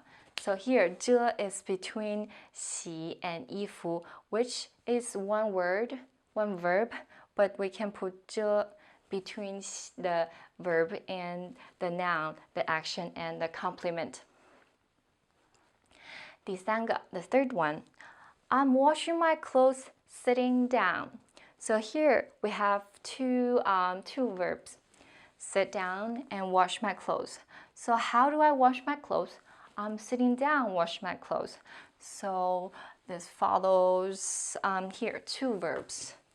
So 我怎么样洗衣服呢？我坐着洗衣服。坐 is to sit down, is the number one verb. 我坐着洗衣服。Or here you can also put a 在 here. It works as well. 我在做着洗衣服 or 我正在做着洗衣服。Okay, 第四个, number 4. There is a painting hanging on the wall. There is the existence of something. And the location is on the wall. So we put location first. On the wall in Chinese is 墙上. Okay, let's write down this part first. And what is the verb here? Hang in Chinese is 挂. So 墙上挂着一幅画.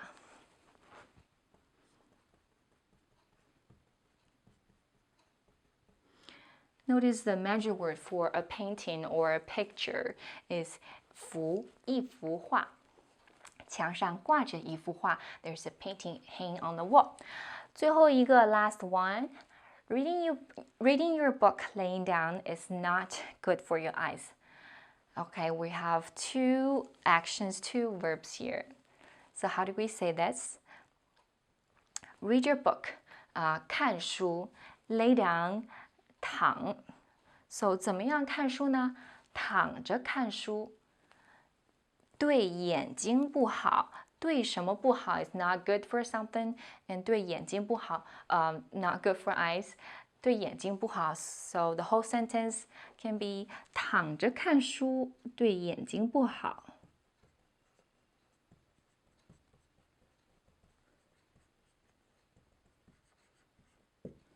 Alright, 躺着看书对眼睛不好. Don't do that. Alright, today we talked about 在 a verb plus a verb versus a verb plus 这.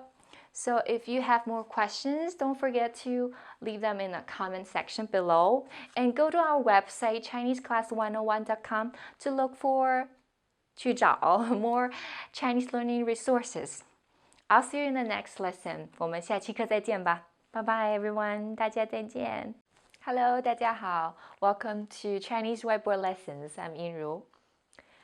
In the Chinese language, there are many single character structural particles that don't necessarily have meanings, but they're so important that they're the nails and the glues that hold the sentence together.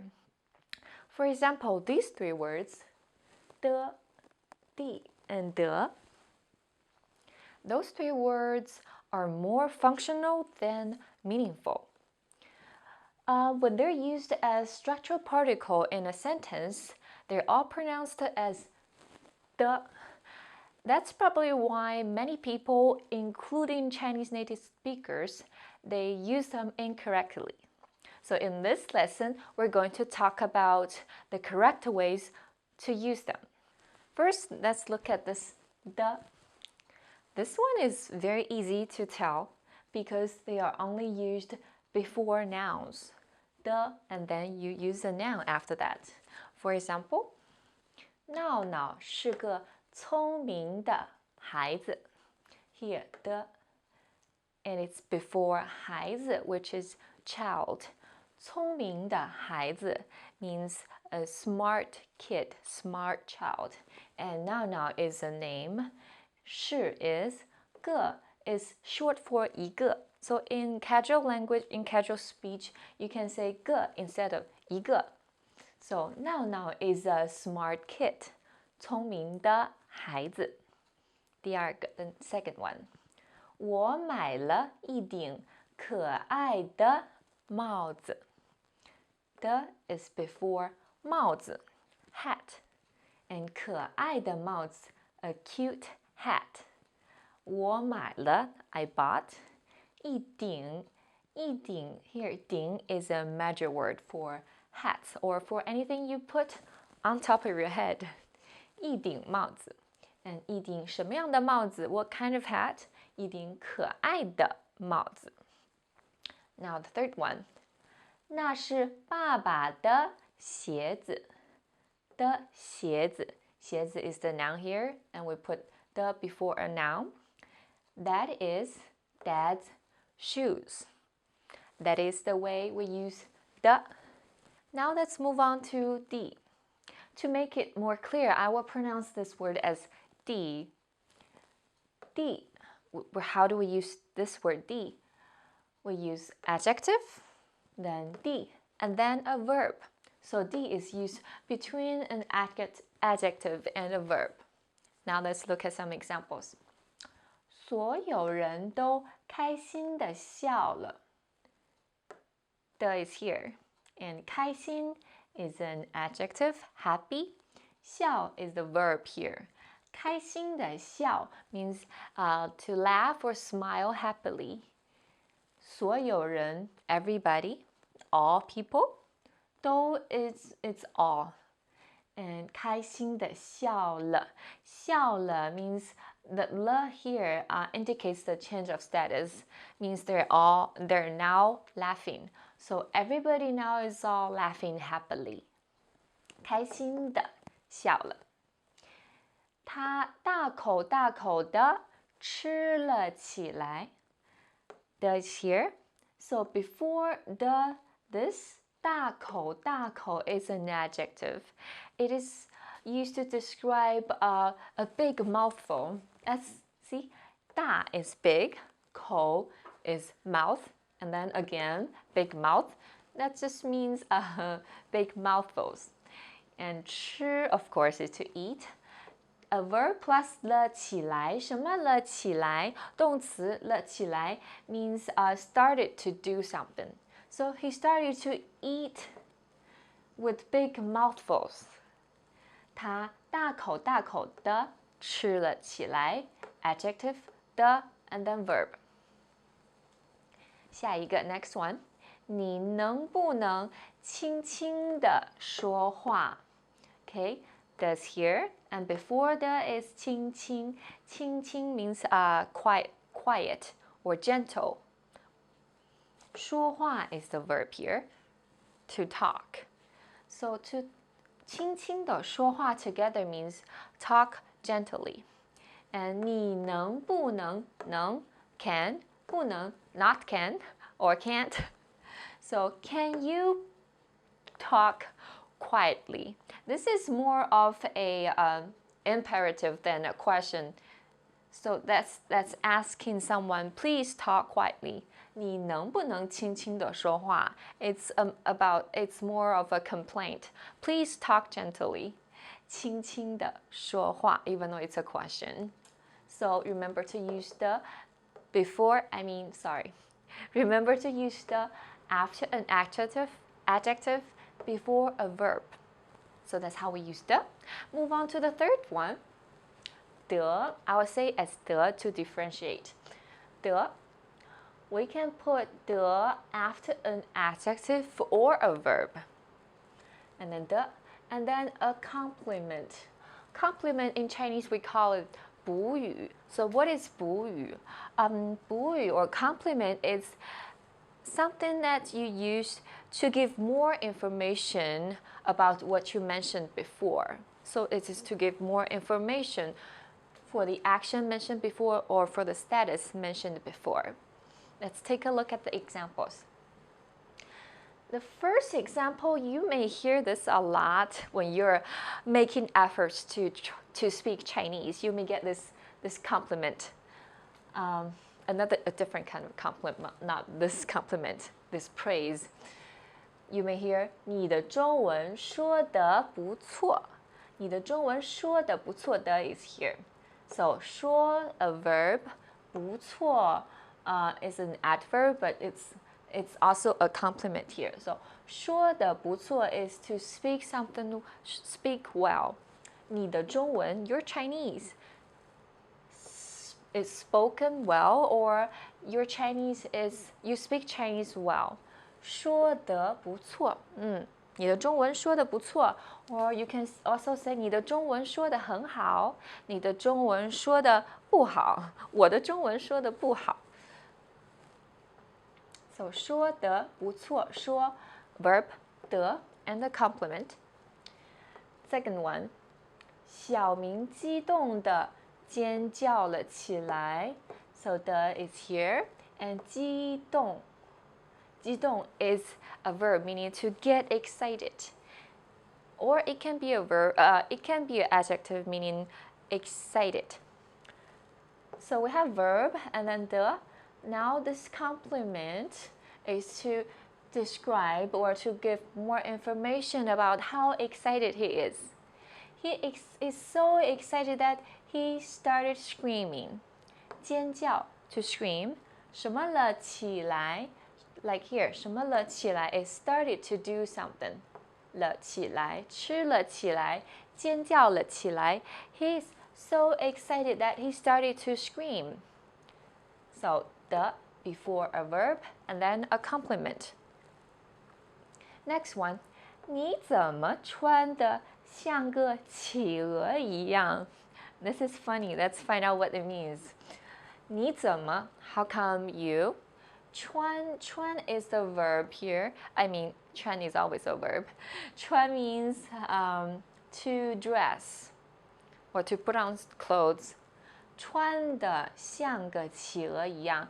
Verb, the, and then the complement. The complement, let's look at the complement in this sentence. 像个企鹅一样. 像什么一样? 像什么一样 means to look like something. And to look like what? 企鹅, a penguin. 个 is short for 一个, 像一个企鹅 or 像个企鹅, it's the same. Look like a penguin. How come you're dressed like a penguin?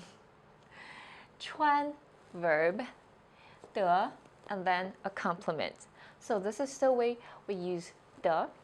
Okay, if you look closer or look closely, you may find that, well, we can use the after an adjective. We can use this the after an adjective too. So how do you, what's the difference? How do I know when to use this one or when to use this one? Okay, here's a great thumb of a rule. You gotta find out, you gotta know where the descriptive part is. if the descriptive part is before a the, you use this the. And if the descriptive part is after the, you use this the. Okay, now let's look at the examples again. So the descriptive part of this sentence, 开心的笑了，怎么笑了？ How did they laugh? 开心的笑了。So the descriptive part is 开心 here. So we use 开心的笑了. Descriptive part in front or before the particle. 大口大口的吃. So how did he eat? He eat with big mouthfuls. 大口大口的吃. Also here, 轻轻的说话. 怎么样说话? How can you talk? How to talk? Talk gently, quietly. So the descriptive part is before the particle. And for this word, this the descriptive part is after the, which is the complement. So how do you speak Chinese? You speak Chinese well. So the descriptive part 不错 is after the. And he's so excited. How excited? He's so excited that he started to scream. So the descriptive part is here. 像个企鹅一样 is to describe how is he dressed. How is this person dressed? So remember the descriptive part is after the particle. That's how you tell these two words apart. Alrighty, now let's look at more examples in the quiz part. Let's fill in the blanks with either or with the or the or the. The first one, which one will you use?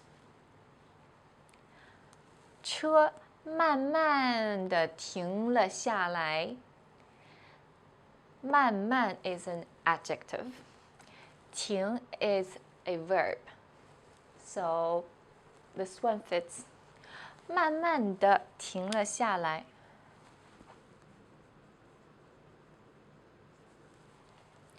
So it means the car slowly came to a stop. 慢慢地停下来。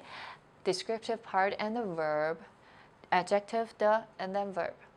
车慢慢地停了下来。第二个，这不是我认识的你。这不是我认识的你。So the blank is before a pronoun, or a pronoun can also be considered a part of a noun. So it's a noun here, and the blank is before a noun. So no doubt, we use this the. 这不是我认识的你。这不是 this is not. 我认识的你。What kind of 你? What kind of you? The one I know. 认识 means to know. 我认识的你 is the you that I know. This is not the you that I know. 这不是我认识的你。Okay, 第三个 the third one. 好，我昨晚加班，所以睡得晚。Which the would you use? 我昨晚加班。I last night 加班 to work overtime. 所以 so 睡 is a verb to sleep. 晚 is an adjective. Late. So I went to sleep late. Sleep a verb. And then the and then a complement. How did I go to sleep? I go to sleep late, or I went to sleep late. So 所以睡得晚。睡得晚 or 睡得早 I go to sleep early. 睡得好 I sleep well. 睡得晚。我昨晚加班，所以睡得晚。第四个，凯特灿烂的笑了。凯特 is a name. It's a translation for the name Kate, K-I-T-E. And 灿烂 is an adjective. It's originally used to describe something that's bright, like the sunshine. So 灿烂 means bright, bright. And 笑 is a verb. 笑了，灿烂的笑了。灿烂 adjective, And this is the descriptive part, how she smiled. She smiled brightly. The descriptive part is before the particle, so we choose this one. 的灿烂的笑了. All right, the last one, it's also about Kate's smile. So, 凯特什么笑容？灿烂的，像阳光一样。So the first blank is before 笑容 smile, a noun. So we use this 的. And her smile is bright. 像什么一样？这里像什么一样 ？Look like. 阳光 sunlight, sunshine. So her smile is so bright, it's just like the sunshine. And this is the complement, which is the descriptive part after the particle. So we use this 的.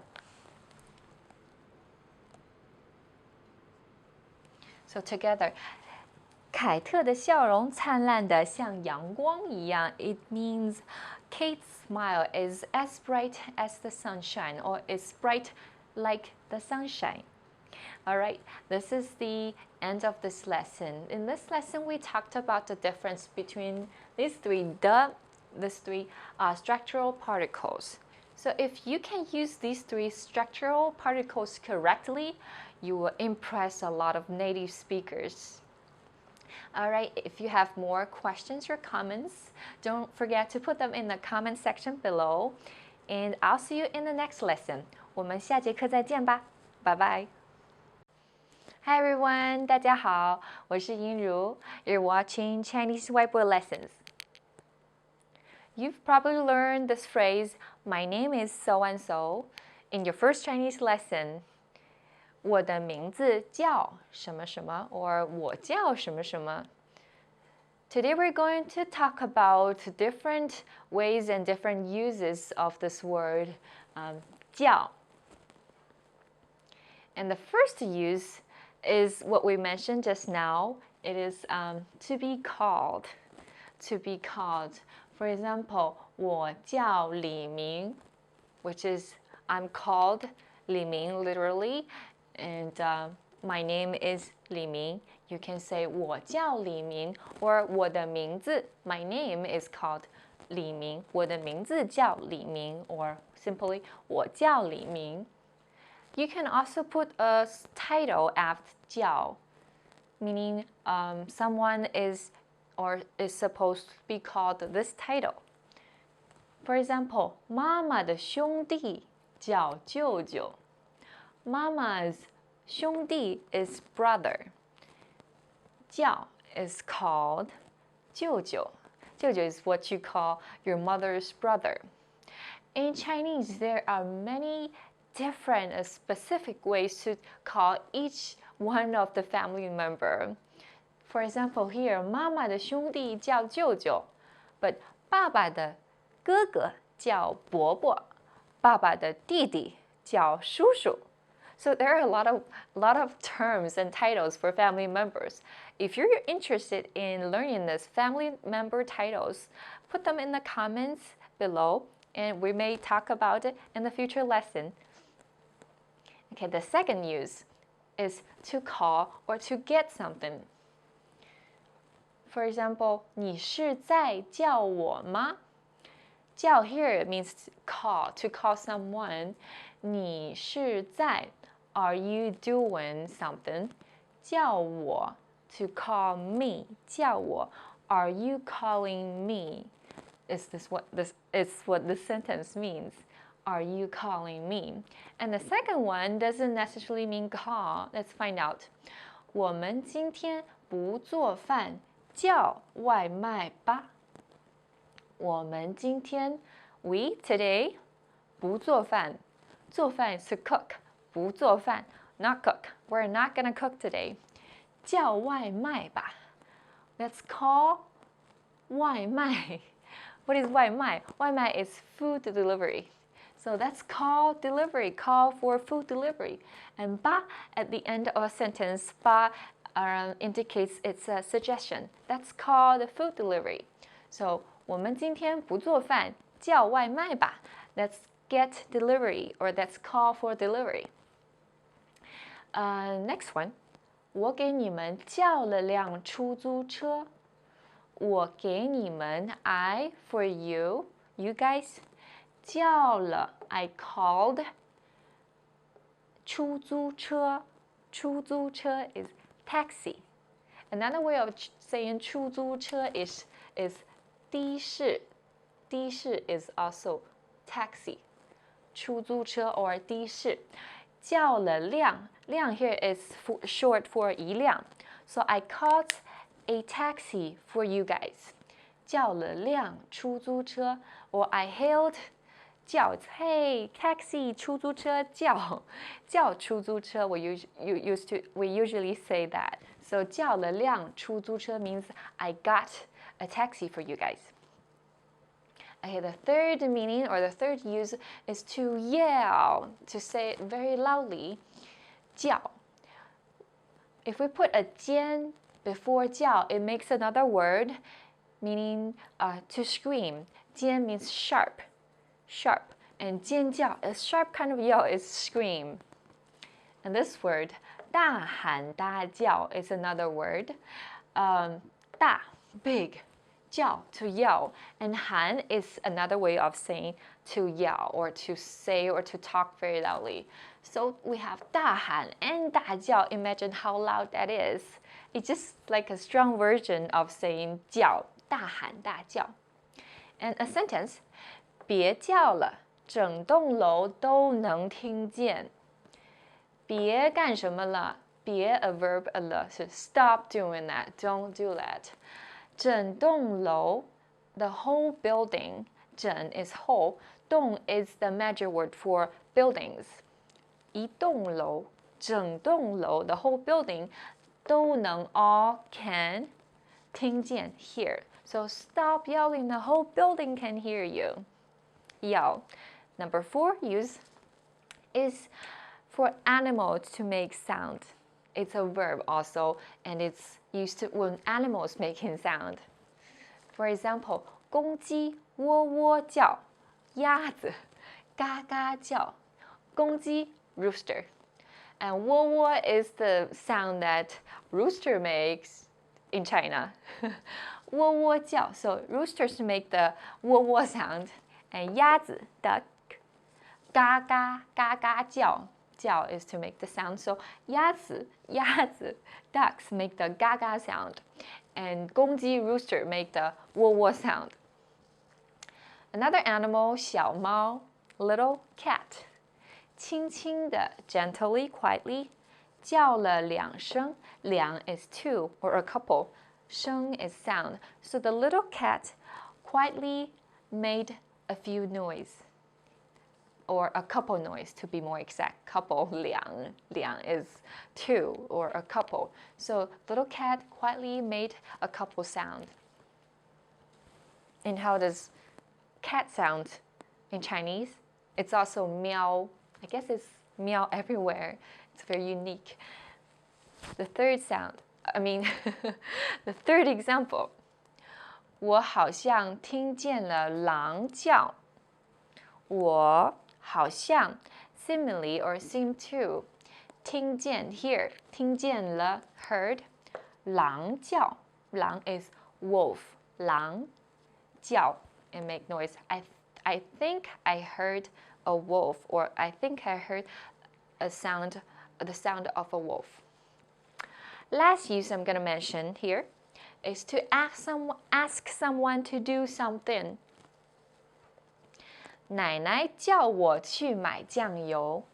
奶奶 is what we call grandmother or father's mother, the parental grandmother. 奶奶叫我去 ask me to go 去干什么？去买酱油 to buy 酱油 soy sauce. So grandmother asked me to get some soy sauce. 奶奶叫我去买酱油。叫你去你就去，别啰嗦 and 感叹号 exclamation mark here. So this sentence or this saying is very, very colloquial, and you don't want to say it when you're talking to a stranger. So when you're close to the one you're speaking to, you can use this. But what does this mean?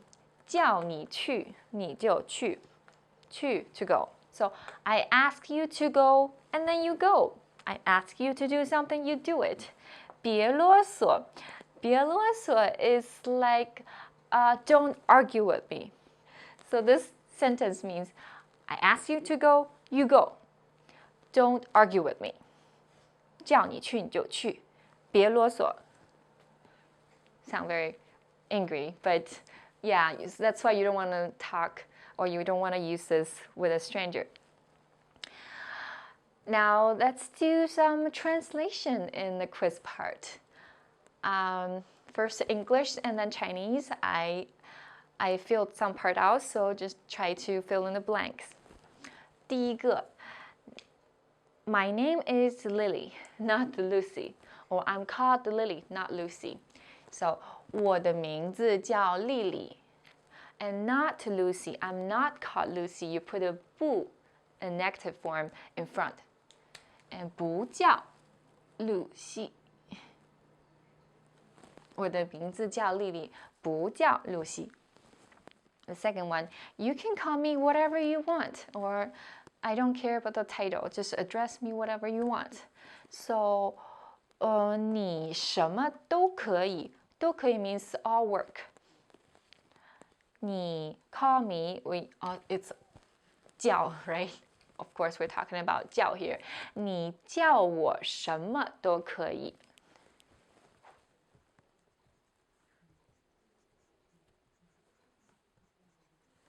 You can call me whatever you want. 你叫我什么都可以。And 第三个, ask the next student to come in. Ask someone to do something. Also 叫. How do you say that? Next student.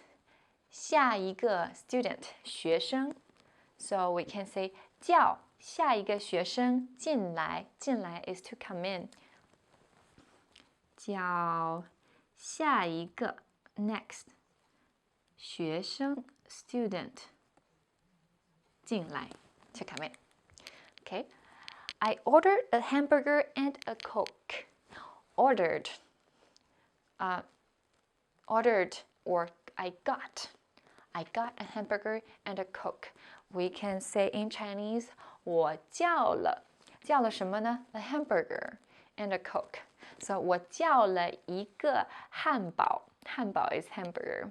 和 and 一杯可乐 a drink. 可乐 is a drink. So a cup of 可乐 a cup of cola.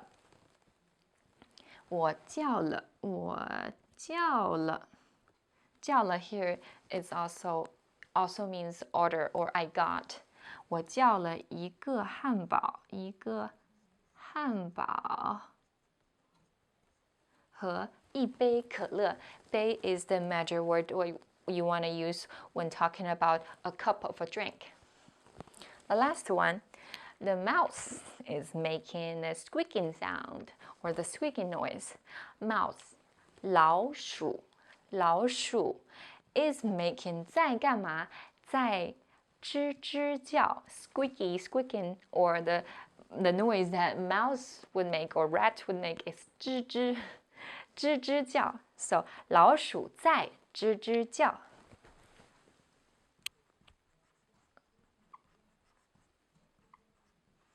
Okay 老鼠吱吱叫公鸡喔喔叫鸭子嘎嘎叫小喵猫猫喵喵叫 So with all the different noises or the sound we make today, I hope you enjoyed this lesson. Don't forget to check out our website at ChineseClass101.com for more lessons like this. Bye everyone. 再见啦. Want to speak real Chinese from your first lesson? Sign up for your free lifetime account at ChineseClass101.com. Hi everyone. Welcome to Chinese Whiteboard Lessons. I'm Yinru. In this lesson, we're going to talk about different uses of the particle le. Le is actually one of the most difficult grammar points in Chinese, But don't worry, in this lesson, I'm going to give you a lot of examples and explanations to help you better understand the uses of le. Okay, the first use I'd like to introduce is that le can indicate change of status. What does that mean? Let's look at some examples. The first one, very simple, 下雨了,下雨了.下雨 is a verb meaning to rain, and when you put a le after 下雨, it means it's raining now. Because there's a le here which indicates the change of status, it means it wasn't raining a second ago, but now it is raining. Even though you don't see 现在, a now, the word meaning now here, you don't see 现在 in the sentence, but it indicates that now it is raining. It wasn't raining, now it is raining. 下雨了. And the second one, 我今天18岁了. 我今天18岁了. Le is at the end of the sentence, and 我 is the subject. 今天 today. 18 is a number, 18. 18. 18. And 岁, we put 岁 after number to express how many years old. So 岁 can mean years. I'm 18 years old today. And because there's a le here, it means that I wasn't 18, I was 17 years old yesterday. But today, 今天我18岁了. Today, I'm 18 years old, so there's a change here. 我今天18岁了. I'm 18 years old today. 第三个, the third one, 我不怕蟑螂了. 我不怕蟑螂了. So what does that mean? 怕 is a verb here, meaning to be scared of, to be afraid of. So 不怕 is the negative form. I'm not afraid of, I'm not scared of what? 什么呢? 蟑螂 is cockroach. So I'm not scared of cockroaches. Is that all? No, because there's a le here. So the whole sentence means I'm not afraid of cockroaches anymore. I was afraid of cockroaches. 我以前 before 我害怕蟑螂，我怕蟑螂，但是 but 现在 now 我不怕蟑螂了。So compared to this, 我不怕蟑螂 without the le, this simply means I'm not afraid of cockroaches. But with le, it means I'm not afraid of cockroaches anymore. Okay, now the second use of le is that it indicates completed action. Or in other words, it means something that happened in the past. Example, 你吃了吗? 你吃了吗? The verb here is 吃, and there is a le after the verb, means ate. Have you eaten, or did you eat? The literal translation is have you eaten, but this sentence or this expression can also be used as a greeting around mealtime. You know, eating is a very, very big culture in China. We're always talking about food and eating, even in my lessons, you hear a lot of examples about food or eating. So, 你吃了吗? You can use it to greet people that you're very familiar with. 你吃了吗? Have you eaten? Did you eat? Next one, 下一个. 新同事送了我一个小礼物. 新同事 is the subject here. 新 new, 同事 colleague, and the verb 送.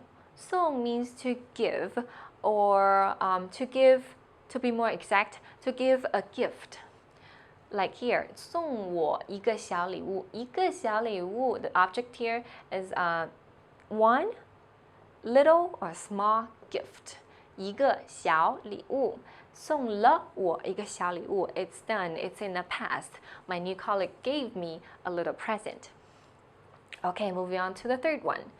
昨晚我打了一晚上的游戏. Okay, first, 昨晚 is a time, last night. 我怎么样呢? What did I do last night? 打游戏. 打游戏 means to play a game. 游戏 game, and 打 is to play. And how did I play that game?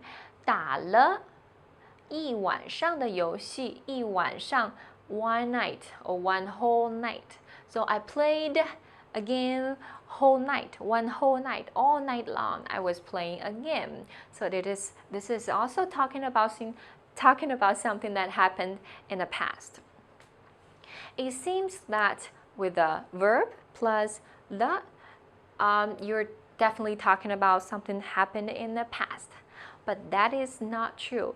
In most cases, that is true, but there are some exceptions. Look at these two examples, please. 明天下了班，我们去吃韩国菜吧。Okay, the second half means we go eat 吃 eat 韩国菜。韩国 is a country South Korea. 韩国 and 菜 is dish or vegetables. So let's go have Korean food. And ba at the end of sentence, it indicates a suggestion. So let's go have Korean food. Let's go eat Korean food. And when? 明天tomorrow. And 下了班下班 is a verb or verb phrase meaning to get off work. 下了班 after we get off work tomorrow. You see, there's a le here, but it's not talking about yesterday or the past. We're talking about 明天 tomorrow. So after we get off tomorrow, let's go have Korean food. 明天下了班，我们去吃韩国菜吧。Okay, 这是第一个例子 that was the first example. 第二个 the second one. 你要走了吗？你要走了吗？ It can be translated as are you going to leave now? Or are you leaving now? Are you going to go? See, there's a le after 走 is to go, but it's not talking about past. It's talking about right now or even in the future in a little bit. 你要走了吗？ So le indicates completed action, but it's not a marker for past tense. It is actions that happen in the past. You don't have to use le all the time. There are times or there are cases we don't want to use le, like in here. The first case, when you see frequency words or frequency words about time, such as 总是 always, 经常 often, 偶尔 occasionally. So some words like that that talks about the frequency of time. When you see that, and when the whole sentence is describing something that happened in the past, you don't want to use le after the verb. For example, 我以前总是叫错他的名字。我以前 means in the past. So 总是 is the frequency word here. 总是 always. 叫 is a verb. 叫错 is wrong. So I call something wrong. Call what wrong? 她的名字 her name. So in the past, I always called her name wrong. It is in the past, but we don't say 叫了错 or 叫错了她的名字. We just say like it's in the present tense. 我以前总是叫错她的名字. No le in the sentence because there is 总是 here. Okay, the second example. 小时候她经常来这里买书。小时候 is when someone was young or in someone's childhood. 小时候她经常 so 经常 is the word you need to pay attention here, means often. 来这里 to come here. 买书 to buy books. When he was young, he often came here to buy books. There's no le here. We don't have to say 来了这里买书 because there's 经常 here. 小时候他经常来这里买书. When he was young, he often came here to buy books. Okay, the next example. 过去的几年这里很少下雪。过去的 or 过去 means past, and 几年 few years. In the past few years, 这里 here 很少 see 很少 means rarely. So that's the frequency word here. 很少 rarely 下雪 to snow. So in the past few years, it really snowed here. See, this is talking about in the past few years. Still, we don't need to say 这里很少下雪了 or 这里很少下了雪. We don't need to use the 了 here. Okay, the second case is when there is psychological action. What is psychological action? It is something that has something to do with your mind, how you think, or your feeling, how you feel, such as 希望 hope, 决定 decide, 喜欢 like, and etc. Okay, examples. 5岁的时候，我希望以后当一名医生。Okay, let's break this sentence down. 5岁的时候 we just talked about 岁 we use it after a number to tell a year, a age. 5岁的时候 5 years old. When someone was 5 years old. 什么什么的时候 is when. So when at 5 years old, 我希望 see 希望 here. I hoped or I was hoping 以后 in the future 当 to be 一名 one 医生 is doctor. When I was 5 years old, I hoped or I was hoping to be a doctor in the future. See 希望 because there's 希望 here, we don't need to say 我希望了以后当一名医生 we just say 我希望当一名医生 we don't have to say 希望了 no need to use 了 So it's the second one 当时我决定试一试当时 at that time at that moment 当时我决定is to decide. I decide to 试一试 to give something a try, give it a try. At that moment, I decided to give it a try. But we don't say 我决定了试一试当时我决定试一试就可以的 and that is good. You don't need the. So the third example. 上高中的时候I just told you 什么什么的时候 means when. So when 上高中的时候，上高中 when someone is at high school, 高中 high school. 我超级喜欢周杰伦。Okay, 超级 means super. 超级 such as 超级英雄 superhero. 喜欢 like. And 喜欢 is the psychological action here.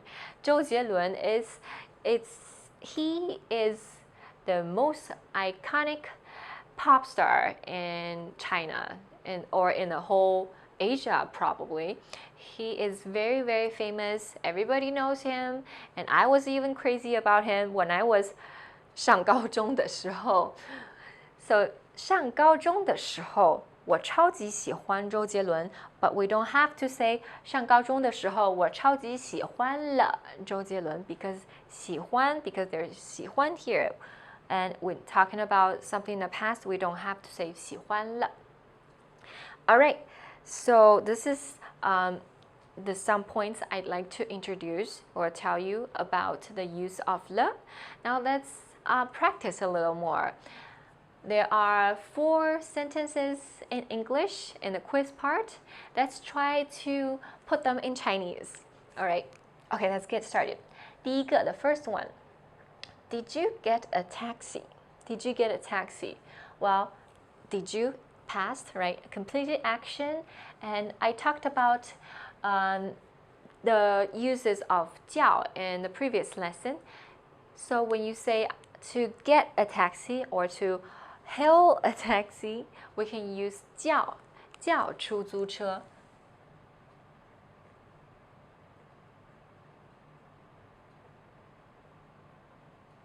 Okay. Did you get a taxi? You can say 你叫出租车了吗? Or you can say 你叫了出租车. So we can put 了 in here or in here.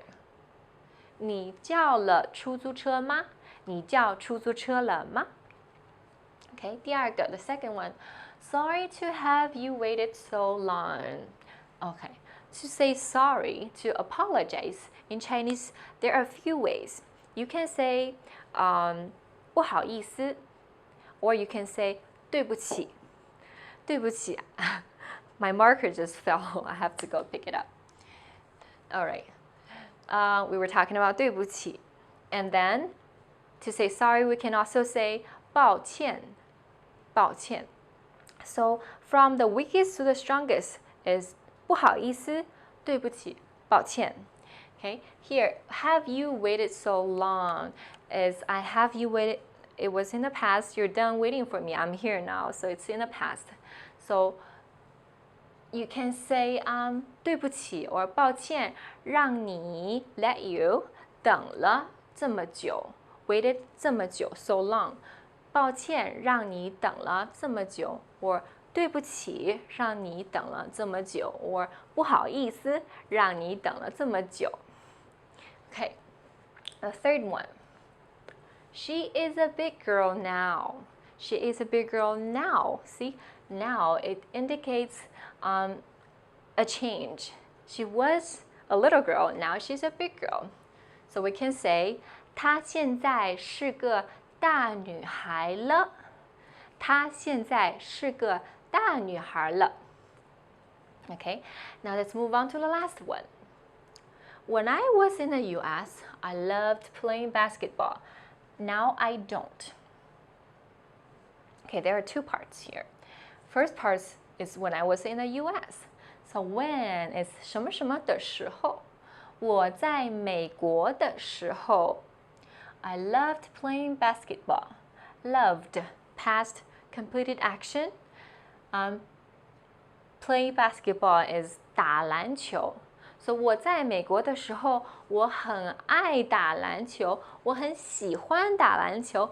We don't need the even though it's in the past. When I was in the U.S., we don't need the 爱了 or 喜欢了 because here it's some kind of a psychological action. You don't need the love. So the first part we can say 我在美国的时候很喜欢打篮球，或我在美国的时候很爱打篮球。Now I don't. It's changed.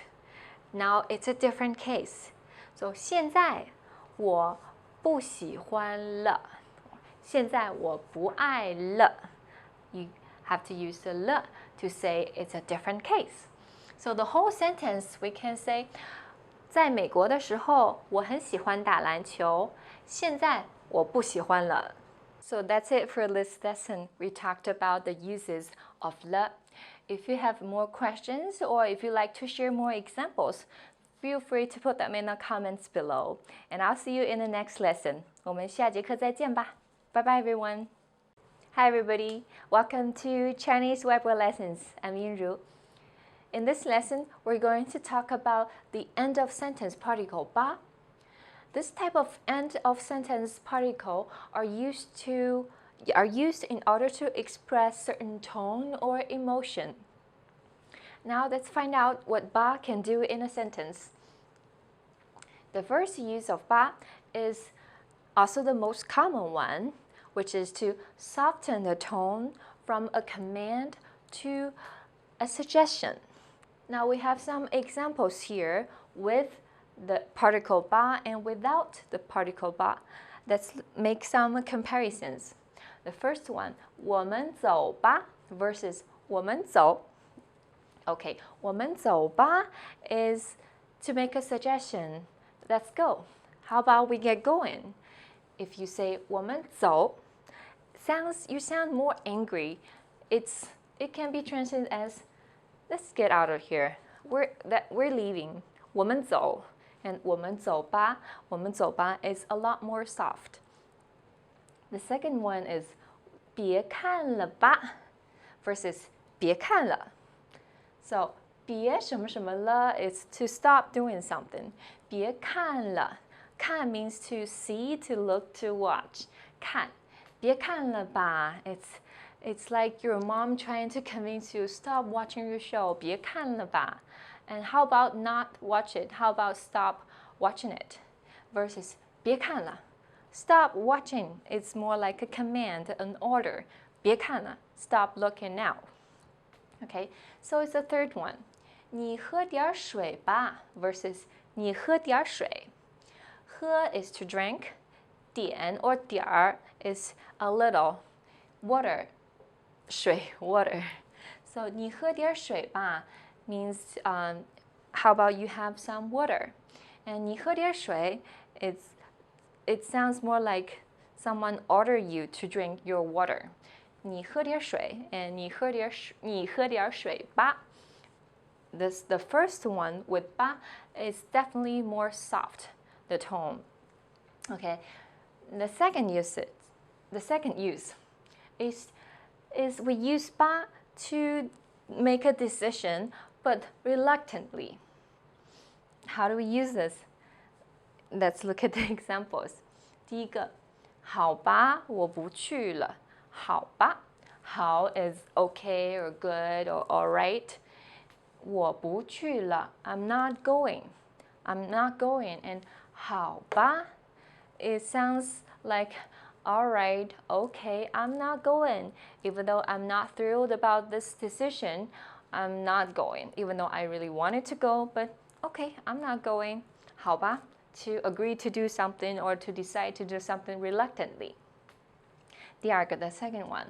我们还是下次再去看那部电影吧. Let's break down this sentence. 我们 we 还是做什么事情还是 to do something is we'd better do this. 我们还是 we'd better 下次 next time 再 again 去看 to go see or go look to go watch. 那部电影 is movie and 那部 is to that. 部 is the measure word for 电影一部电影那部电影 that movie. 吧 don't forget the 吧 that's I think we'd better see that movie another time. I know we want to see it, but it's the best that we see it another time. So making a decision reluctantly. The third one. 老婆不让我抽烟我还是不抽了吧. Okay, 老婆 is a very, very casual or an informal way to refer to someone's wife or to call your own wife 老婆 and 老公 is husband. So 老婆不让 is to let someone or to allow or to let, and 不让 is not allow, not let. 我抽烟 is a verb meaning smoke. Okay, 老婆不让我抽烟 my wife doesn't allow me to smoke. So 我还是 I'd better 不抽了吧. 抽 is a short form of 抽烟. You know, 抽烟 is that type of verb we mentioned before with a verb plus a noun, a verb plus the complement. So we can use just the verb in a short form. So it is the same meaning, but just 抽 is short for 抽烟. So 不抽了 not I better not smoke. 不抽了吧 I know because my wife doesn't allow it. I want to, but I'm not going to do it. So 老婆不让我抽烟我还是不抽了吧 Better listen to your wife. Okay, the third use I'm going to introduce is ba can be used in a question, not only a statement, but a question. So ba can turn a statement into a question too, just like this particle ma.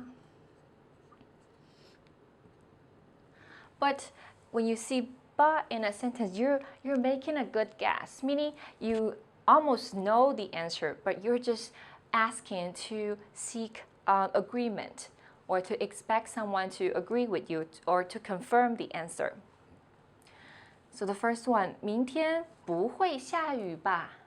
明天不会下雨吧? Tomorrow 会 is going to and 不会 is not going to. 下雨 to rain. So tomorrow is not going to rain, right? 明天不会下雨吧? is to make a good guess.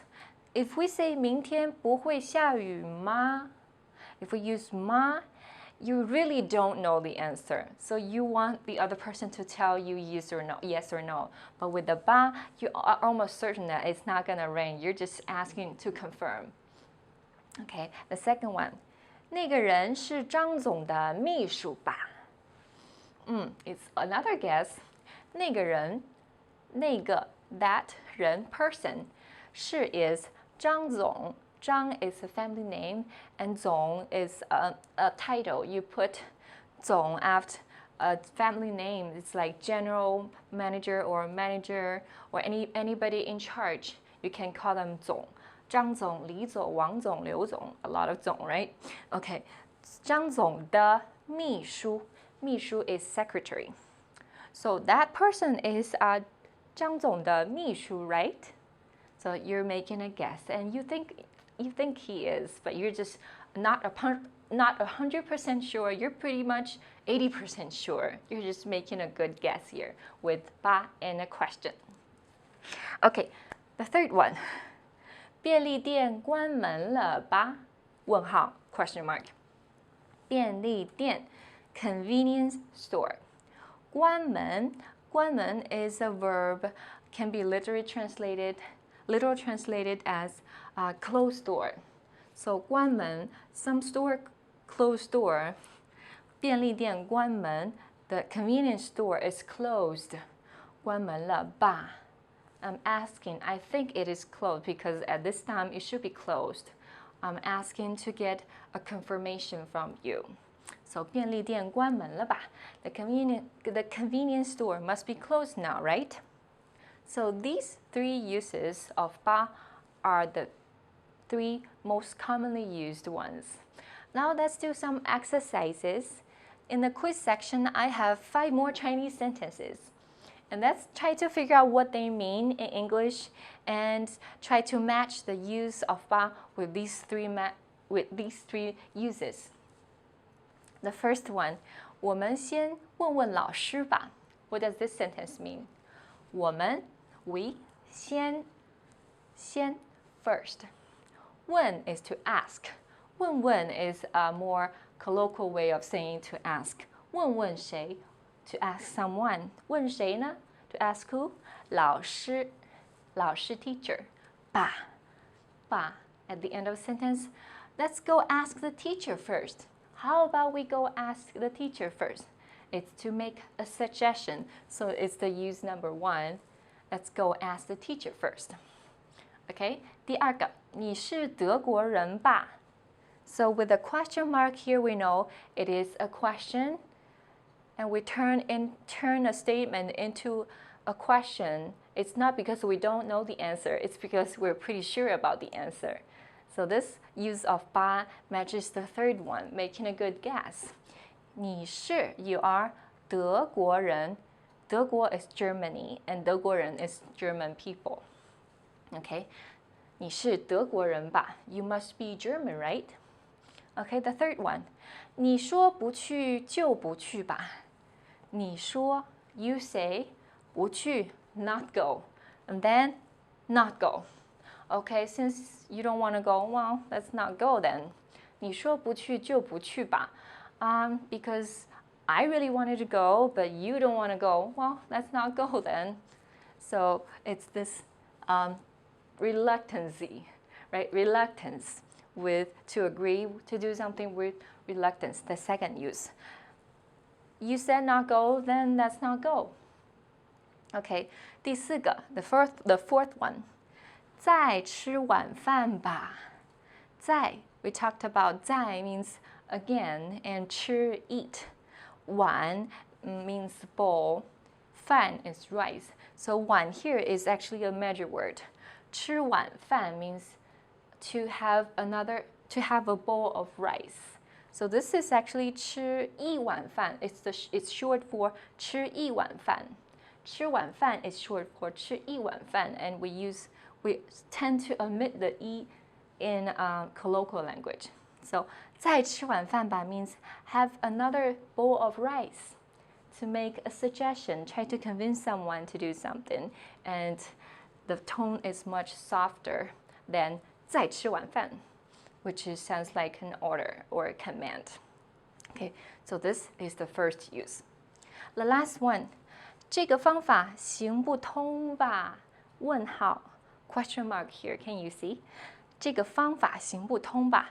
这个 this 方法 method 行不通 means not working or not work. So this method is not working right. It's not working right. I don't think this is working, so I'm just bringing it up to see if you agree with me or not. So which is the third use of 吧. Okay, well, this is the end of the lesson. We talked about different uses of the particle 吧. Don't forget to check out our website at ChineseClass101.com to find more Chinese learning resources like this. 好啦，今天我们的课就到这里吧，我们下次再见。I'll see you later. Bye bye. 嘿，大家好，我叫马燕如。Hey everybody, I'm Yeru Ma. Welcome to ChineseClass101.com's 3分钟汉语 the fastest, easiest, and most fun way to learn Chinese. In the last lesson, we learned how to show gratitude by saying 谢谢. In this lesson, we will learn some of the most common greetings used in China. 准备好了吗? Are you ready? 我们开始吧. So, let's start. The most commonly used greeting is 你好,你好. You may remember this from lesson 1. 你好 means hi, hello, and how do you do? It's a slightly formal expression though, so just use it at work or similar occasions. Don't use it with your family and friends. The informal hello is sure to be familiar to you. You probably use it every day already.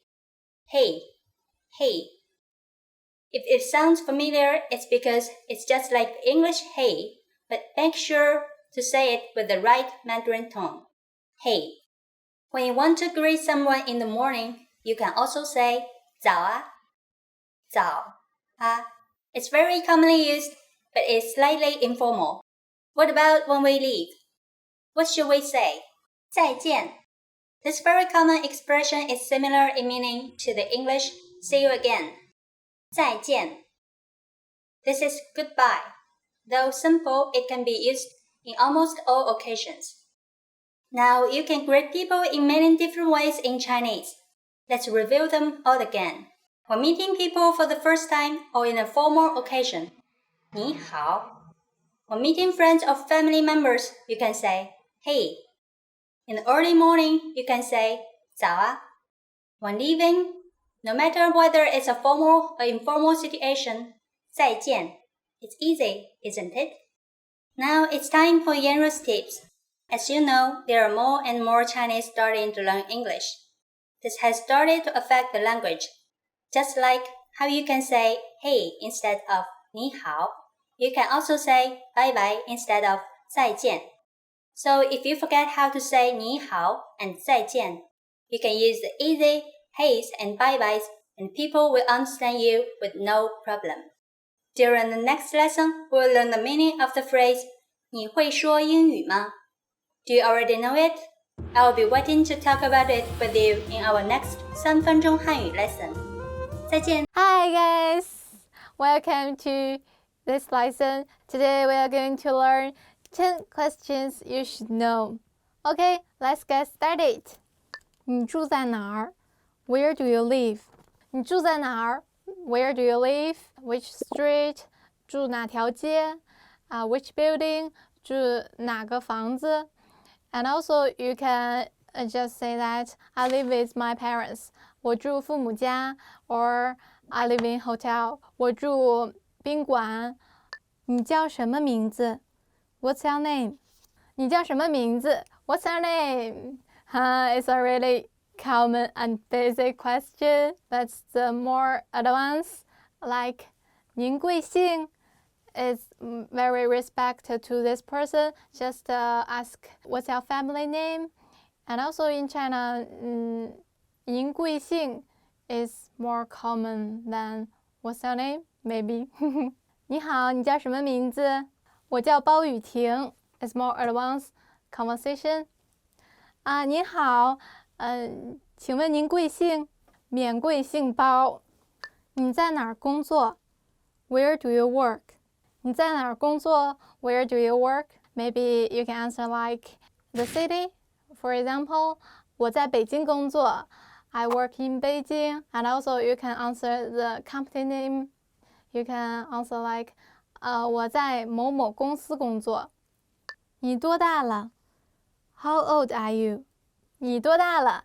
How old are you? It's a secret question. But for this sentence, 你多大了? It's like to ask the small children, age from 3 years old to 12 years old, maybe. It's like, 小朋友，你多大啦? And for the teenager, especially for girl, you can ask like, 您芳龄几何？请问您芳龄 It also means, please tell me your age. And for the senior person, you can never use this sentence like 您多大了？您几岁？ Oh no. You must ask like 请问您高寿？你来自哪儿？ Where are you from?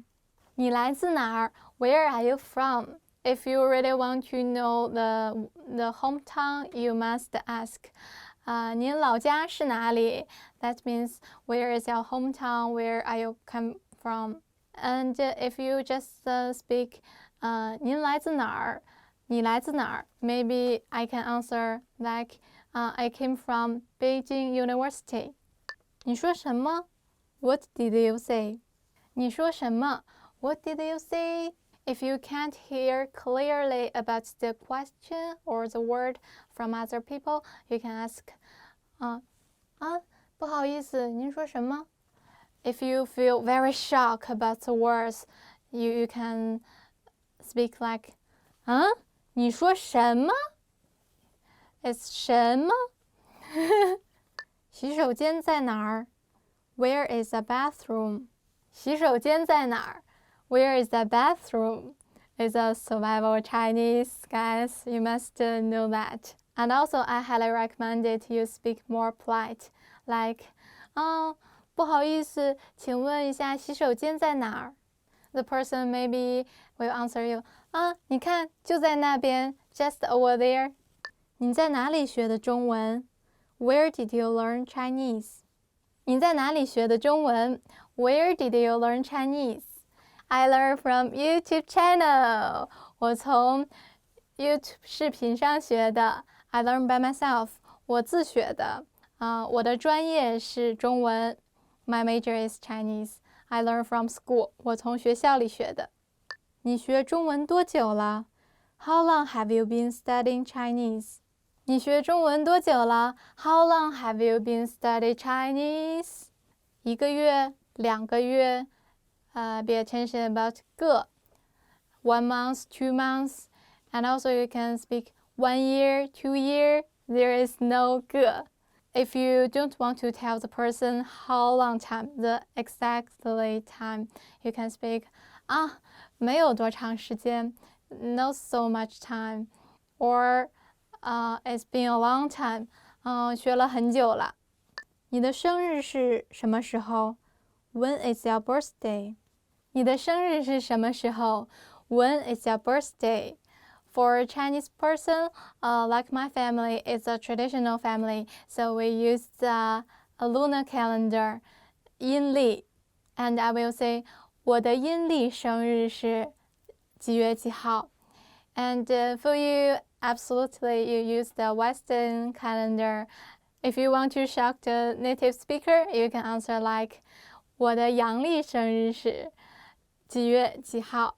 That means my Western calendar birthday is which month, which day. Okay, that's all for today. Today we learned 10 questions you must know in Chinese. And guys, if you have any questions you want to know and about the question you don't know how to answer in Chinese, you can comment below, let me know. I can answer that. Okay, thanks for watching. Love you. Don't forget to subscribe. Bye bye. My hobby is take photo. 我的兴趣是摄影。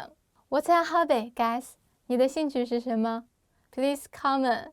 Hi everyone. Do you know how to introduce yourself in Chinese? Today we are going to learn 10 lines for introducing yourself. 我的名字是雨婷。My name is 雨婷。我的名字是 My name is. The more casual way to say your name is 我叫雨婷。I'm called 雨婷。你好，很高兴认识你。Hello, nice to meet you. 你好，很高兴认识你。您好。You just can use 您好 to the respectable person, for example, your teacher, your leader, but you can't use in the same generation, friends. If you want to use for friends, you can use 你好。You can say like that. 你好，很高兴见到你 or 你好，很高兴认识你。我来自中国 I'm from China. 我来自中国 I'm from China.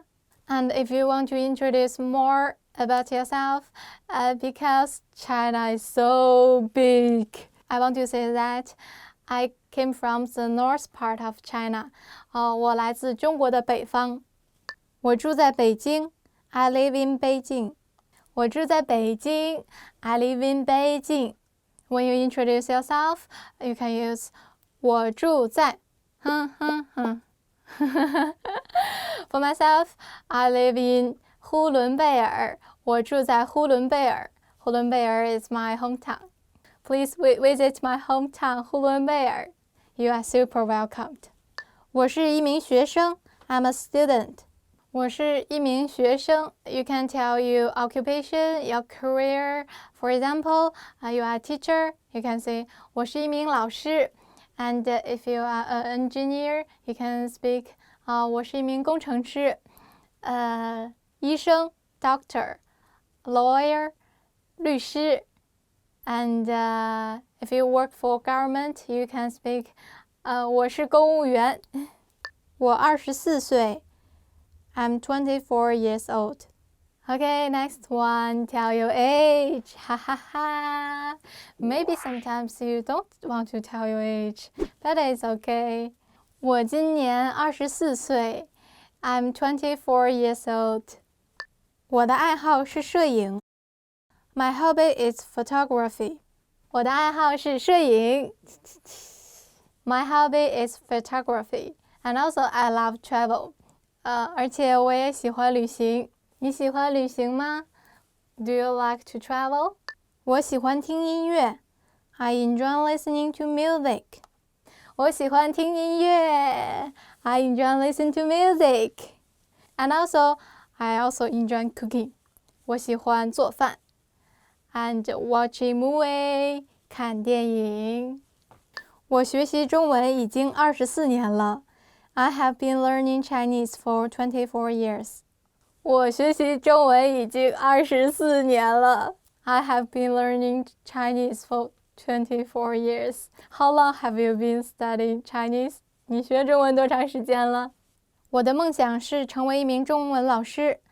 My dream is to be a Chinese teacher. 我的梦想是当一名中文老师。My dream is to be a Chinese teacher. So here I am. I hope you can enjoy my lesson. 我希望你们喜欢我的中文课。Okay, guys, that's all for today's lesson. Today we learned 10 lines you need for introducing yourself. And if you have some questions, please comment below. Don't forget to subscribe. Thanks for watching. Bye bye. I have been learning Chinese for 24 years. Hi everybody, Inru here. Welcome to Ask a Teacher, where I'll answer most of your common Chinese questions. The question for this lesson is, how do I pronounce yu, yue? In Pinyin, there are 6 single vowels called finals. A, O, I, U, Yu. There are also numerous compound finals. These are made by combining 2 or 3 of the single vowels, or by adding an or at the end of vowels. Here are some examples. Ao, o, a, ye, you, wen, yan, yong, and so on. The yu, yue are the relatively difficult ones for non-Chinese native speakers to pronounce. First, let's look at how to say the final accurately. Sounds like the E in the. Make sure your tongue is flat and low. A lot of Chinese learners turn to curl their tongue when saying which is not necessary. Let's look at some examples. 哥哥，可乐，喝，车. Unlike the vowel yu has 2 little dots on top. To make this sound, try to round up your lips as much as you can. For example, 女儿，绿色. There's a special rule concerning the omission of the 2 dots on yu. When it follows the initials yi, ji, qi, and xi, it's spelled as u, but still pronounced as yu. For example, 鱼, 句子, 去, and 必须. This rule also applies to any compound finals that starts with yu. For example, 均 or 圆圈. Yue sounds like the combination of yu and as in 省略, 虐待. Just like other vowels that start with yu, you don't need the 2 dots on top when they come after yi, ji, qi, xi. In this case, we have 月亮, 决定, 缺少, 学习. 这些规律你都学会了吗？多读，多听，多练，拼音其实并没有这么难。How was it? Pretty interesting, right? Do you have any more questions?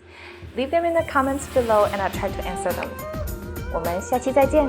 See you in the next episode. Bye. Want to speak real Chinese from your first lesson? Sign up for your free lifetime account at ChineseClass101.com. Hi everybody, Inru here. Welcome to Ask a Teacher, where I'll answer most real common Chinese questions. The question for this lesson is, how do I use the final particle a? In Chinese language, especially colloquial Chinese, you'll often see the particles at the end of a sentence. They usually don't have any substantive meanings themselves, but they do play a very important role in carrying out the intonation of a sentence. We call those final particles. Words like ma, ba, a, o are all particles that appear at the end of a sentence to show the emotions of the speaker. Today we'll be talking about one of the most common final particle, a. Generally speaking, a can be put at the end of a greeting, a question, an exclamation, or imperative. It can often soften the tone, strengthen the emotion, and make the conversation more colloquial. Let's look at some examples. When you want to say, who is it? You can say, 是谁? This sounds very intense. But if you say, 是谁啊? The tone is much softer and less interpersonal. To agree with someone, you can use the word 好, 对, 是, etc. Many times you'll hear 好啊, 对呀, 是啊 in conversations. For example, 这里的人好多啊. So many people here. 是啊, 对啊, 每天都这样. Yeah, it's like this every day. 今天天气真好啊. It's an exclamation. We use to emphasize the fact that the weather is really very nice. 快吃啊 is an imperative. You will often hear parents say that to their kids to make them hurry up and eat their food. Here's another example of how to use 动物园里有很多动物，老虎啊、狮子啊、大象啊、骆驼啊、长颈鹿啊等等。There are lots of animals in the zoo, such as tigers, lions, elephants, camels, giraffes, and so on. Here is used when listing a series of things in spoken language. Generally speaking, is a final particle we use in colloquial language to make the speech softer, less abrupt, and more conversational. 是不是很有意思啊? How was it? Pretty interesting, right? Do you have any more questions? Leave them in the comments below and I'll try to answer them. I'll see you in the next episode. 我们下期再见. Bye. Hi everybody, Inru here. Welcome to Ask a Teacher, where I'll answer most real common Chinese questions. The question for this lesson is Chinese money called yuan or kuai? Chinese money is called RMB. This is an abbreviation of 人民币, people's currency. In an exchange rate table, the unit for RMB is always yuan. However, in daily life, people often use kuai instead of yuan. The answer is very simple. Yuan is used in formal writings and kuai is used in colloquial everyday language. So to ask how much something is, you can say 这个多少钱? How much is this? Then you may get an answer such as 5块 or 20块. The same rule applies to 角 and 毛. 角 is the formal 10 cents. 一角等于 0.1 元. 1角 equals to 0.1 yuan. The more casual way of saying 角 is 毛. For example, 请问这个多少钱? Excuse me, how much is this? 2毛 or 5块5毛. 20 cents or 5 yuan and 50 cents. And many times people won't say the mao at the end when there's both kuai and mao. So instead of 5块5毛, people might just say 5块5. Nowadays, Chinese don't use fen anymore. This is the monetary unit for 1 cent. The smallest money in your pocket would be 一角 or 一毛, 10 cents. Like any other currency, Chinese money has coins and bills or notes. Coins are called 硬币, which literally means hard money. Notes are called 纸币, which literally means paper money. 硬币 comes in 一角, 五角, 一元. 纸币 comes in 一元, 五元, 10元, 20元, 50元, and 100元. Here's a cultural tip. China doesn't have a culture of tipping. Traditional businesses wouldn't take tips, but higher-end Western-style restaurants in megacities like Beijing, Shanghai, Guangzhou may expect tips. Tips in Chinese is 小费.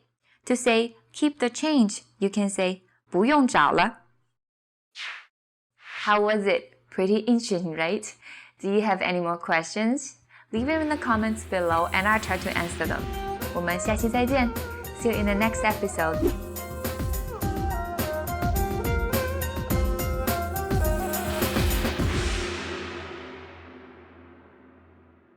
Hi everyone, welcome to Chinese Weekly Words. This week we are going to talk about hobbies this week. Hobbies, 爱好. First one we have, 书法. 书法 means calligraphy. I took a calligraphy lesson when I was little, but I couldn't hang on. 我爷爷的书法写得很漂亮. My grandfather's calligraphy is really good. Okay, 下一个是吉他. 吉他 is an instrument, which means guitar. If you want to buy a guitar, you may ask, 这个吉他多少钱? How much is this guitar? Next one is 滑冰. 滑冰 is ice skating. I don't know how to do that, but so I can say 我不会滑冰. It means I don't know how to ice skate. Next one, 下一个是上网. 上网means to surf the net, to go on the internet. It's a like daily activity, at least for me. 我每天都会上网. I surf the net every day. Next one is 画画. 画画 means to draw. 小朋友都很喜欢画画. Children like to draw. Okay, that's the end. So today we talked about hobbies. So what is your hobby? You can leave us a comment. And I will see you next week on Chinese Weekly Words. 下周见，拜拜。Hello everyone, welcome to Chinese Weekly Words. 大家好，我们又见面啦。And this week we're going to talk about what? Life events. 出生 means to be born. 我是7月出生的。My birthday is in July. 毕业 is graduation. 他的父母去参加了他的毕业典礼。Her parents went to her graduation ceremony. Okay, 下一个是工作 to work or job. 我的第一份工作是老师。My first job is to be a teacher. 订婚 engage. 我最好的朋友订婚了。My best friend got engaged. 死 is to die. 我不想死 means I don't wanna die. Also because the pronunciation of number 4 is 4 is very close to 死. In China, number 4 is not a very lucky word. So that's the end. We talked about life events. I hope you guys enjoyed this video and I'll be here with you next week. 再见. Hello everyone! Today we are going to talk about the 10 phrases you always want to hear. 你今天气色不错. You look great today. 你今天气色不错. You look great today.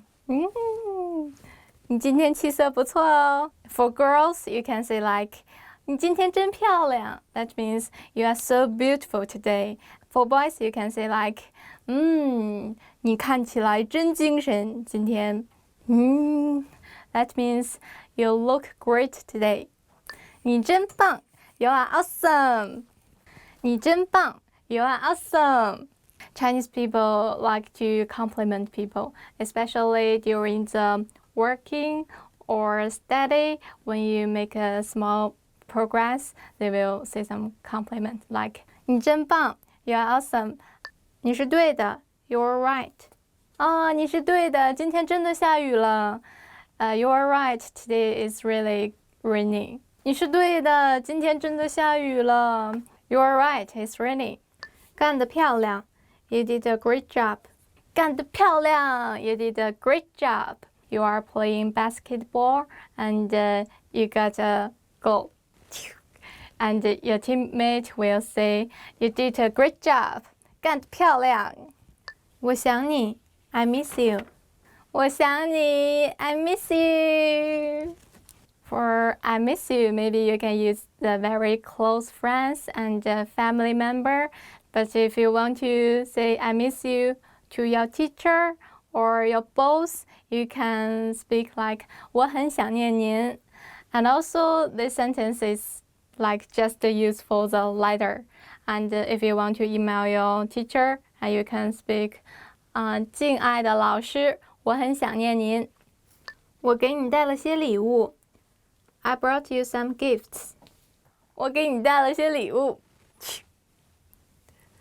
I brought you some presents.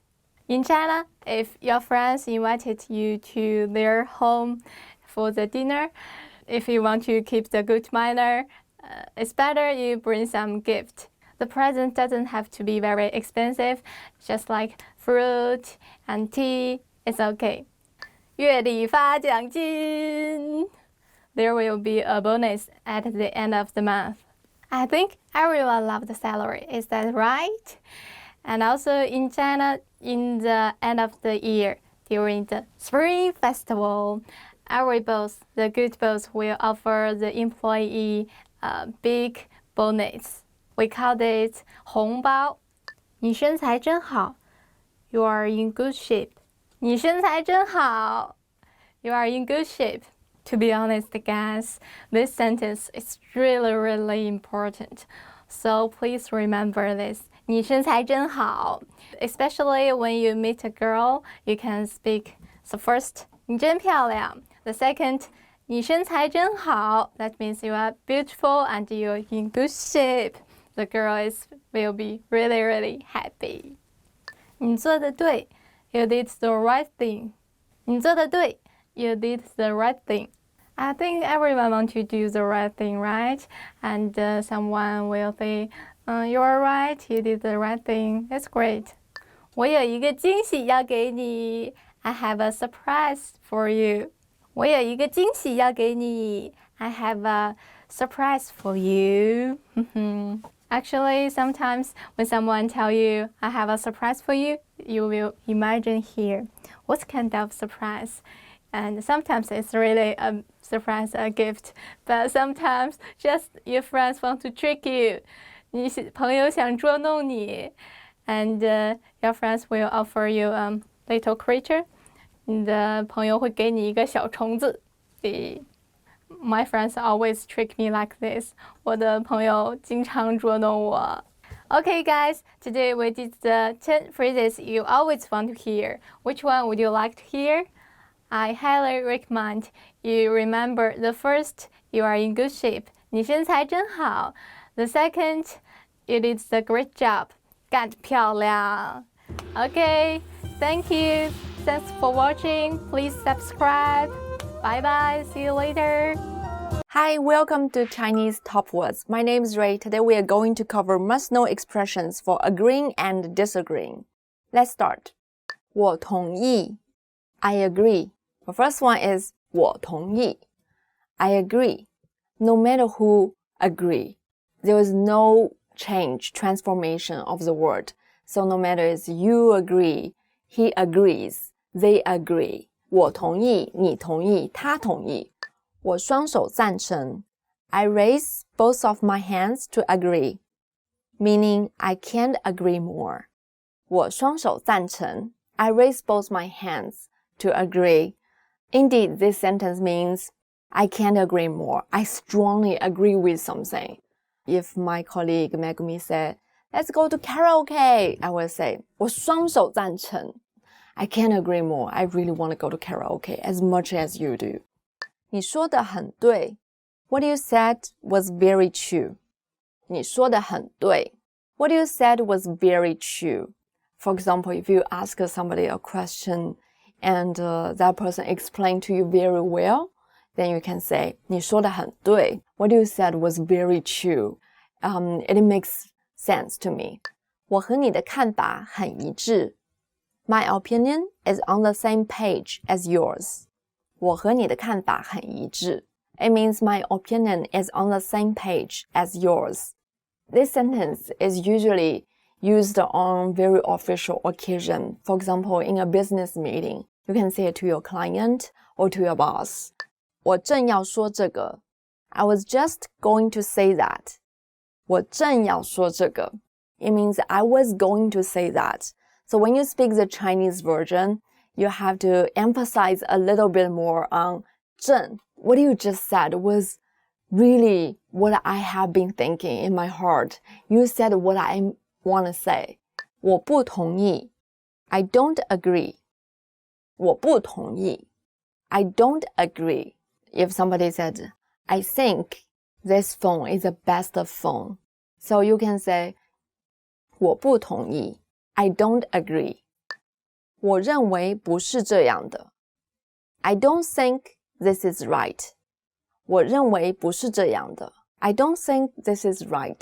Usually, I don't say this 我认为不是这样的 I usually only say 不是这样的 This is not right. Because obviously it is my opinion. So you can say either way. 我认为不是这样的 or 不是这样的我和你的看法恰恰相反 My opinion is actually the very opposite of yours.